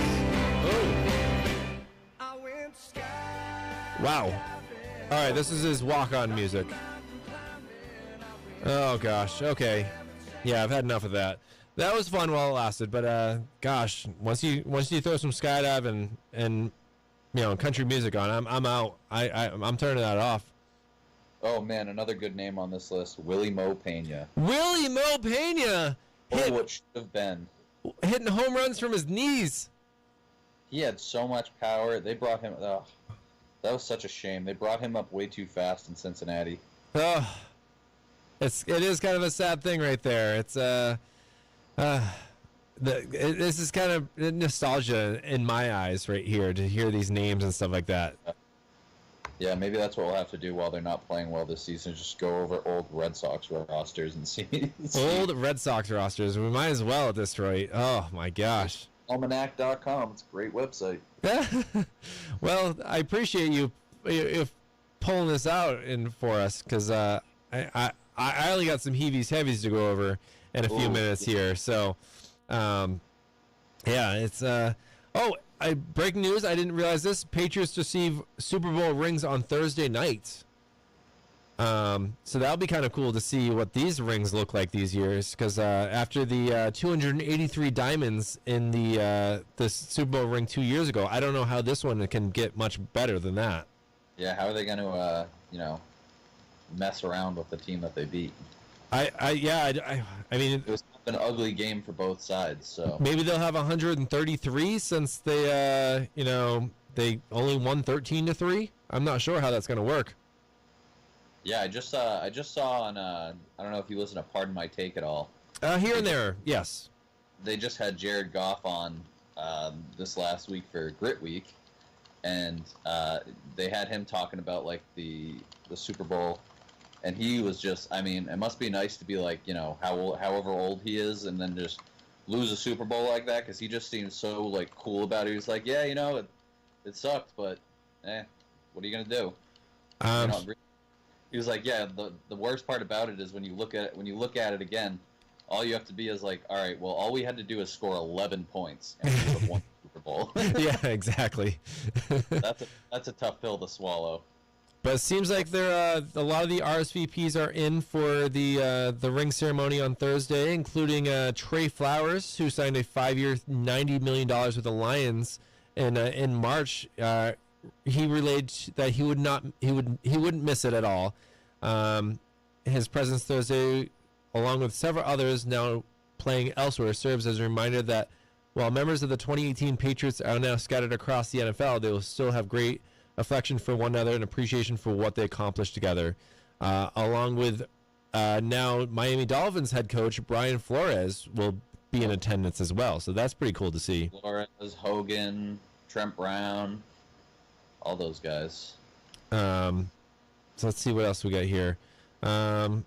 Shane Vereen, who left the Patriots, and he didn't have very nice words to say when he left town. He was on ESPN earlier this week talking about the Super Bowl comeback against the Seattle Seahawks as the top moment of his career, which arguably so. I think that was a great game. That was one of my favorite Super Bowls for sure.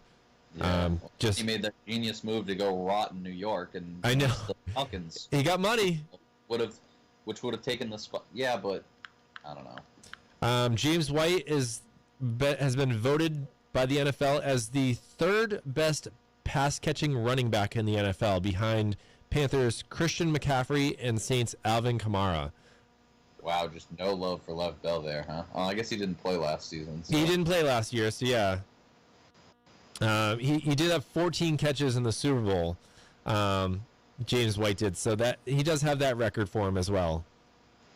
Yeah, I'm loving the way that people are using running backs now, because I mean, it's like, I don't know, it's like, I mean, always got to take it back to baseball, but it's like all these players that come up in the league, it's like you grow up playing all the positions. You grow up, not just running the ball, you grow up catching the ball too, and it's like to be able to transfer that onto the biggest stage. That's got to be a lot more fun for them than we even think it is. Interesting, Danny Amendola, who he wore number 80 with his time with the Patriots. Well, he's decided to go with a different color with the Lions this year. He's going to be wearing number 12. Interesting. Yeah, he's wearing a different number. He's 12. Yeah, that's why This will make his 12th season in the NFL as a pro. So I think that he decided to go with 12 for that reason, not an ode to Tom Brady or anything like that. Wow. I would have thought it would have been because of Tom Brady. He wore number 18 with the Cowboys, number 11 with the Eagles, number 80 with the Patriots and Dolphins, and now 12 with the Lions. So, you got their nice little team over there in Detroit. Let's hope Patricia doesn't mess it up. Interesting to hear that in involuntary that during the OTAs they had N'Keal Harry as N'Keal. I gotta figure this out. Yeah, there we go. N'Keal Harry. He was catching punts. Throughout our past 18 years, we've thought about Amendola and Edelman and Troy Brown. Well, now we got N'Keal Harry back there. Interesting. Hopefully it's just for practice sakes, so that I don't really like that at all, but I would rather groom somebody else to take those punts. I mean, yeah, we just locked up Jules for another 2 years, but I don't want him, taking those hits if he doesn't have to.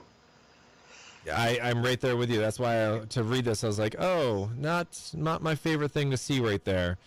But yeah, I'm just trying to find some other some Patriots talk for you guys all here. But yeah, let's go to some heavies heavies here. It's my favorite time to do. Anthony, you are considered somewhat of a car guy. You've done your time working with cars. Well, I'm going to start this off hot for you because a Florida man, shocking.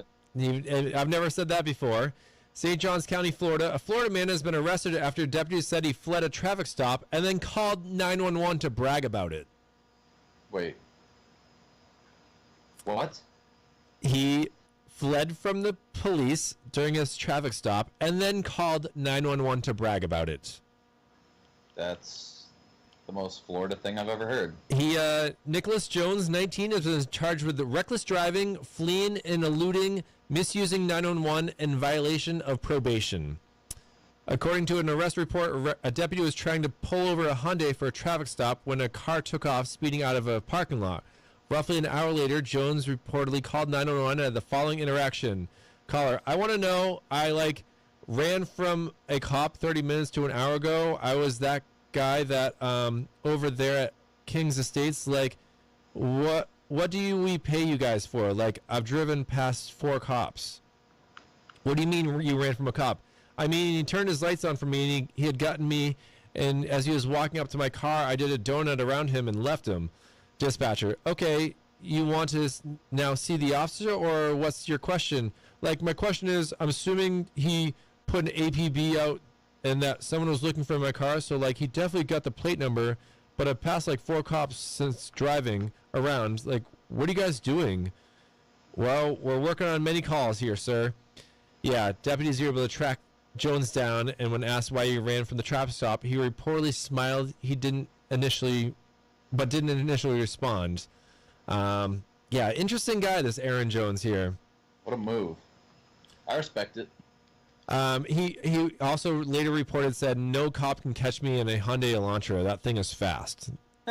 What? There you go. That's Elantra owner. I can tell you that it's not fast. I was gonna play this song, and I maybe can still pull it up in time, but yeah, this is my favorite story that I gotta play the edited version, and I don't think it's gonna be as fun.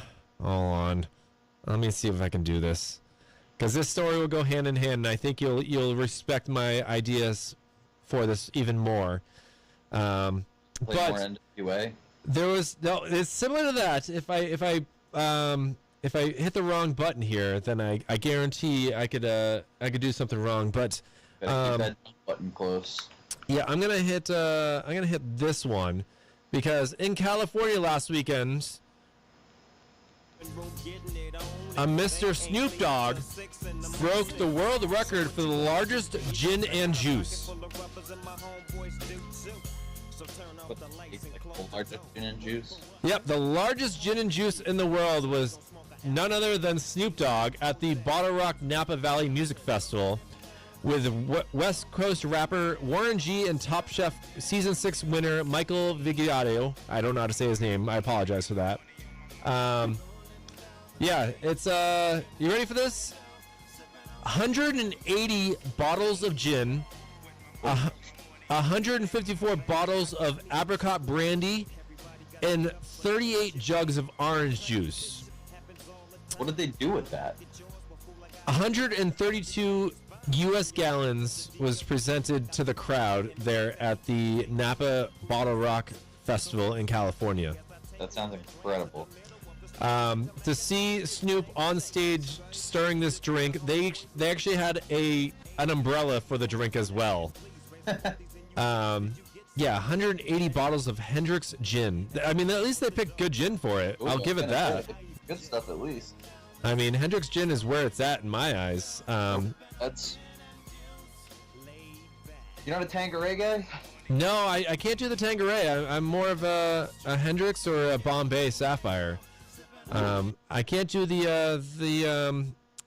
I don't know, the pine tree taste. It just gets to me a little bit too much that I can't do it. This man, I mean, drug smuggling is a really big epidemic. There we go. I'm going to talk better and slow down. People are trying to smuggle drugs all around the world in different ways. Well, fact. A Japanese man, he flew to Mexico City to get some drugs. Well, how else was he going to get it back to Tokyo? He decided to swallow 246 packets of cocaine in his stomach. Yes. Well, wouldn't you know, whatever he had, it, whether it was a bag or something like that, it dissolved due to his stomach acid, and he ended up dying on the plane back to Tokyo. Aren't you supposed to like drink something that like coats your stomach and then do that? I mean, I don't know. Crews noticed a passenger suffering convulsions and requested to make an emergency landing. At 2:15, paramedics boarded the plane and found the passenger had died. It's sad. I realized I should be using a little bit more, sad tone in this, but when you swallow 246 plastic packets of cocaine in your stomach and intestines, you're gonna die, man. Do not feel bad. After his body was removed from the plane, the flight continued to its journey to Japan with 198 passengers instead of 199. Yeah. Yeah, so don't swallow. No swallowing of that. It's just don't bring illegal drugs on planes. If you're gonna be stupid about it, check it in in your suitcase. Now, Anthony, I know you're saying how you finally got back into beer. Well, a Cincinnati man, he decided he wanted to try a new diet. Well, instead of eating food, he decided to just drink beer for 46 days. Sounds risky, but he lost 44 pounds. You're kidding. He lost 44 pounds in this time of drinking just beer. Stuff, Kyle. I've been on a roll, all right? I'm just saying, man, you're talking about White Birch is where it's at, and just saying, Cam would love to serve you if you want to come back in there.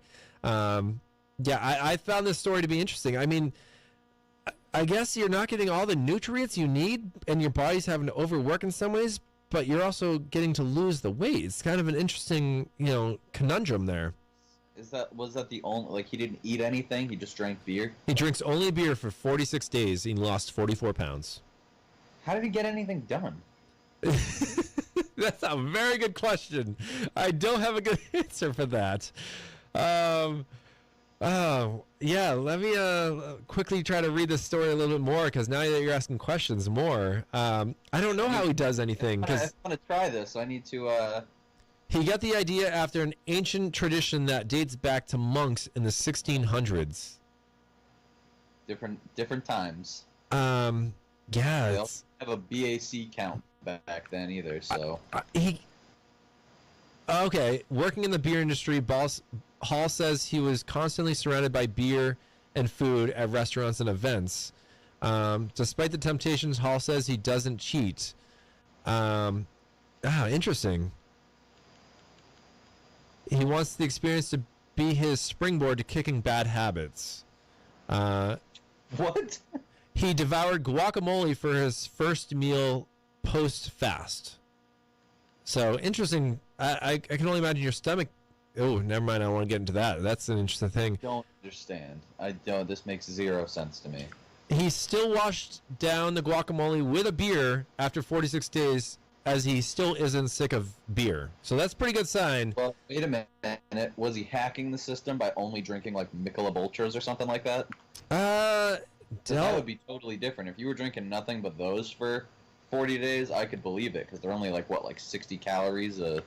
Man, we were just throwing ads all over the show today. I'm gonna play the story here, and then we'll play this and see what they say here, because I actually haven't watched the whole entire story. This is from WKRC out of Cincinnati, Ohio. Here, give me a second. We got 10 seconds left of this ad here. 15 minutes. Yep, that's the way that the world is pushed these days. People are getting tennis.com. Everyone, all right, here we go. Tennis.com.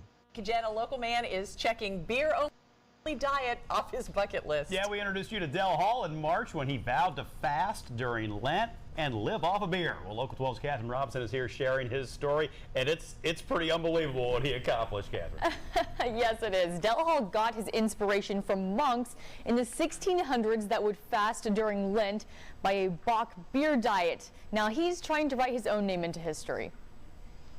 It was the fast that seemed crazy, if not impossible. And I am nervous. I'm very nervous about it. Like I said, I've only fasted for 4 days. Dell Hall vowed to live off beer, forgoing solid food for 46 days during Lent. I didn't cheat, and not even one time. He is proving all the naysayers wrong, completing the all-beer diet. I really feel like I'm in my 20s again, and I'm in my mid-40s, so I feel great. Hall says most of it was a mental game, constantly being surrounded by food at bars and restaurants because of his job at 50 West. Sometimes it doesn't even matter if it's actually good food or not.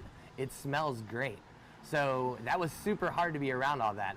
He says it's not just his health that seems to have improved, it's also his mindset around food. If I reach for something that's really bad for me, I can pass it up because I didn't eat for 46 days. One meal's not gonna kill me. 46 days later and 44 pounds lighter, he hopes this can be the start of a lifestyle change. This is my jump off, right? I use this as a catalyst to break my addiction to food, to look at food in a more healthy light, to make better choices for myself. As for his first meal, eating is wonderful. It's everything I wanted it to be. So my first true solid food was guacamole, and it was the best guacamole I've ever had. But it should come as no surprise that he washed it down with a beer, because 46 days later, Hall still isn't sick of it. Now, see, that's the most surprising part to me, that he's not sick of it. He still isn't sick of it. I mean, he does work for 50 West. He's surrounded by beer all the time. And there's so many varieties. Better figure out a way to still like it. And he put a lot of pressure on himself, but he said he had so much pressure because after our story aired, it went viral. The whole world knew. This story went across the world. So he says, now I really have to do it. But he's a person who likes to challenge himself, you were saying before. He does. And, well, this was quite the challenge, but good job, Dell. Way to go, buddy. All right, so basically, I'm going to say this now, Anthony. You should just probably apply to work with Cam over at White Birch, and that way you can have all the beer all the time like this guy did. The 50 West is apparently a brewery over in Cincinnati that he was working at. So I guess he was cheating the system a little bit there. I don't buy any of it. You don't buy any of it? Wow. Nope, I'm out on this one. You're out? Okay, all right, fair enough. I just thought that was kind of an interesting story that It makes 0 sense. Was he doing was he working out while he was doing this? The story only showed him. I know you couldn't see the story, but he works at a brewery, so he's serving beer all the time, and he decided that he wanted to have some drinks and stuff like that. So, I guess he just worked for 46 days, or he took some beer home with him. It's an interesting thing that apparently you can lose weight from drinking beer. I'm kind of intrigued by this, for sure. You give it a shot and you let me know if it works. If you do it and it works, I'll believe it. I don't have 44 pounds to lose right now. Okay. I don't have 44 pounds for sure. That's fine. I was gonna say I once, when I ran the Boston Marathon, I did lose a significant amount of weight from all my training and stuff like that. But yeah, I'm gonna leave my last Heavies Heavies for you. This happened last week in Old Orchard Beach, Maine. Police in Old Orchard arrested a woman accused of crashing into a bus while operating a golf cart. Yep, she was drunk on a golf cart and crashed into a bus. None of that shocks me. 55-year-old Maureen Olson of North Yarmouth was waiting at the front entrance of the Wagon Wheel RV Resort and Campground and drove onto the road. She reportedly was tossed from the golf cart after it hit the bus. No injuries were reported when rescue crews arrived. Olson was charged with operating under the influence. So, do not crash your golf cart, everyone. Oh, on the Facebook Live here, my good friend Joshua Leinhart says he has 45 pounds to lose. I'll try the diet. So there we go, right there, Joshua Leinhart. I want to call weekly with the progress and what you're doing. Yeah, Josh. I will do it. I will chip in some money to this diet if your wife Pam will allow this as well. So, interesting thing that we are getting some views on the old Facebook Live here that are interested in this diet. So, all right, we're gonna see it. 46 days is a long time, though. I will say that. It is. A month and a half. Oh, Josh, I'll be calling you after the show to see if you really want to do this, because I'll chip in. I'll talk to some of my brewery friends and see if we can make this happen for you. Because if you want to lose some weight, I'll chip in for you, bud. Plus, might be some good pub for Cam. He might be. Absolutely. I think White Birch would love some free marketing and stuff like that. This could be a very here. That's for sure. Oh man, see, Off the Mark Sports, we got some ideas flowing all around. So this is gonna be fun here. Gosh, we are in the last 10 minutes of this show, and it's just flew by. I mean, this has been a great morning between talking hockey and beer now. And that just screams sports in a lot of different ways. As far as to hit MLB draft. Yeah, we got the MLB draft going on tomorrow. We got game 4 of the Stanley Cup Finals. No Red Sox game tomorrow night, though. The one thing that we did not speak a word of, which I actually love, is that there is Game 2 of the NBA Finals tonight. Yeah, we might as well get into that really quickly. Shocker that 5th year in a row that the Golden State Warriors have been in the finals, but they lost Game 1 to the Toronto Raptors. Yeah, that was Pascal Siakam went off in that game. That was huge for them. I mean, it seems like what they were trying to do is, pile on to Kawhi, and if somebody else tries to beat them, there's nobody that they think they could beat them. And sure as I keep wanting to say that one, but I can't because public radio. But, Thank you for that. I appreciate that. I don't need to I caught myself multiple times today, but Siakam beat him. I don't know. I'm torn between this series because I want to see the Warriors finally lose, but I also they've already lost. They lost to the Cavaliers. Yeah, but I want them to lose again. Okay. Well, from the I also stand Drake, so I also would love to see them lose just to see Drake. But I also really like Kawhi, and I really like Kevin Durant, so I'm kind of really torn on this one. I did see a very interesting stat this morning that they took the country, and the only states that were rooting for Golden State were California and Nevada. The rest of the country was all red, rooting for the Raptors. Which, I mean, you can play it two different ways. It's USA versus Canada. We should like being a Patriots fan. Yeah, that's kind of it's against you, except for your surrounding states. But at least New England, there's 6 states. But at the same time, California is huge, so that definitely takes up more than New England for sure. They have 5 teams. Canada has 1. Yes, but the 8 o'clock game on ABC tonight, the Raptors are 2-point favorites to win tonight, so they are playing up in Toronto as well. So we'll see what Drake is wearing this week, because I did game because I did appreciate him having the Del Curry, Steph's father's jersey from when he played for the Toronto Raptors on during Game 1. That was kind of a funny thing. Yeah.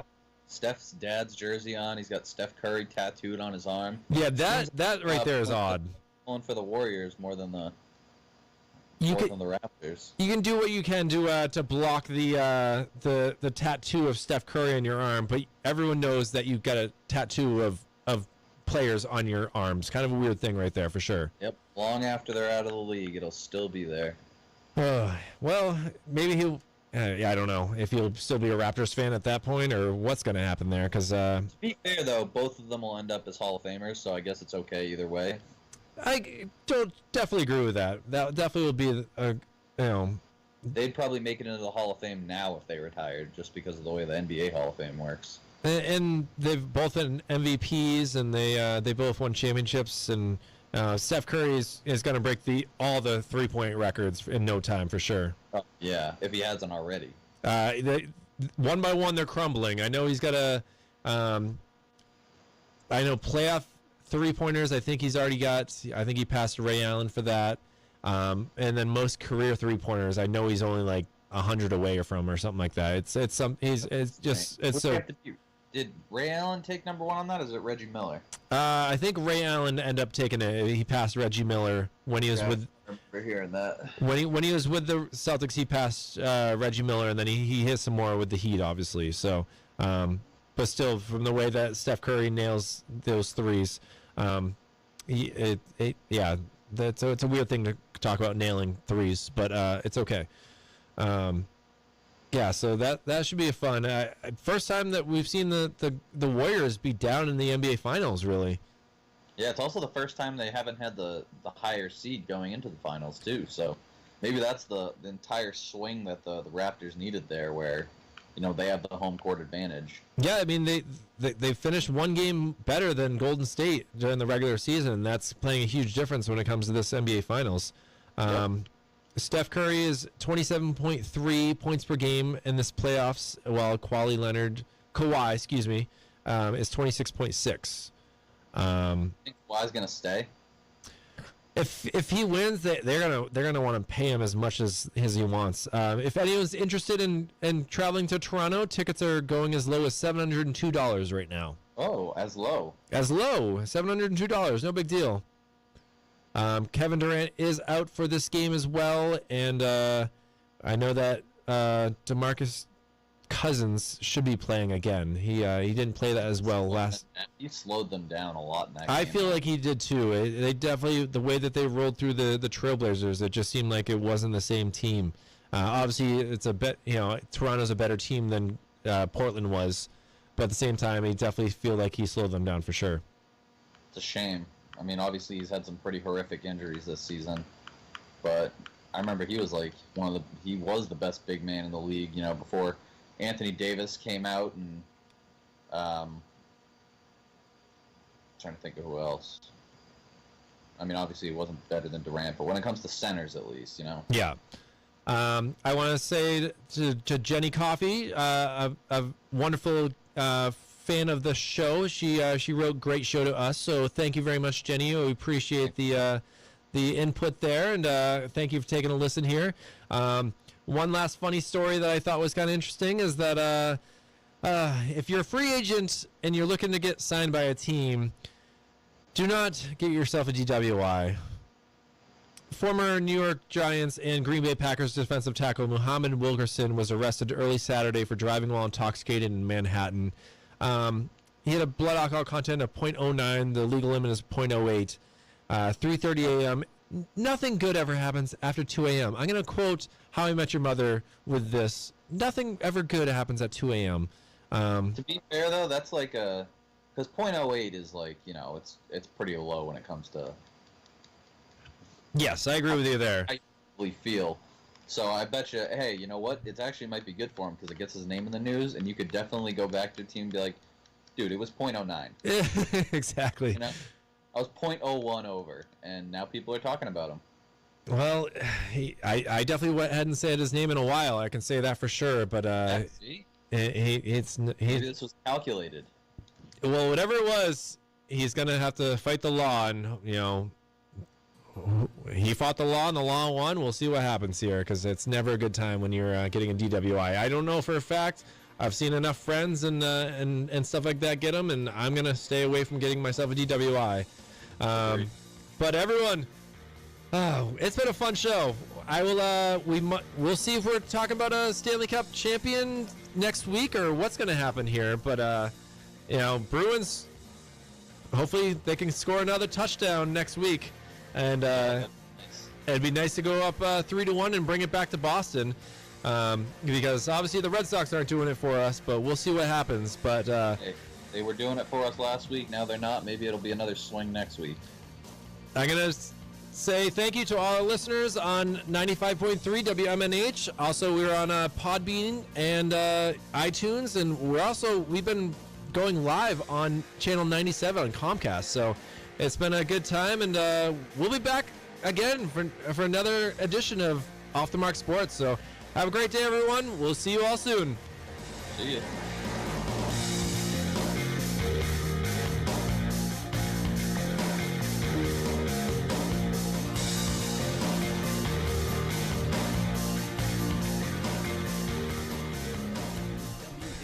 WMNH-LP, Manchester's radio, broadcasting at 95.3 megahertz frequency modulation from the top of 1000 Elm Street. Our studios are located at 1045 Elm Street and licensed to Manchester Public Television Service in Manchester, New Hampshire, USA. Contact us by email at WMNH953@gmail.com or through our website at WMNHradio.org. This is Old Time Radio on 95.3 WMNH.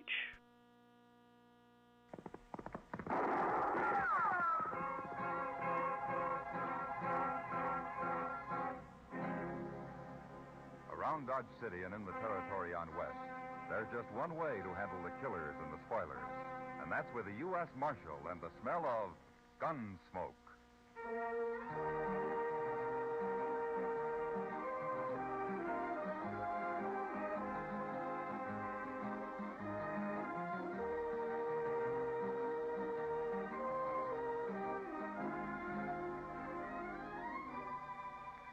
Gunsmoke, starring William Conrad. The story of the violence that moved west with young America. The story of a man who moved with it. Matt Dillon, United States Marshal. Ladies and gentlemen, later on tonight's program, you'll hear a special message from the Honorable Edward F. Arnn, Governor of the state of Kansas. But now we bring you the first act of Gunsmoke.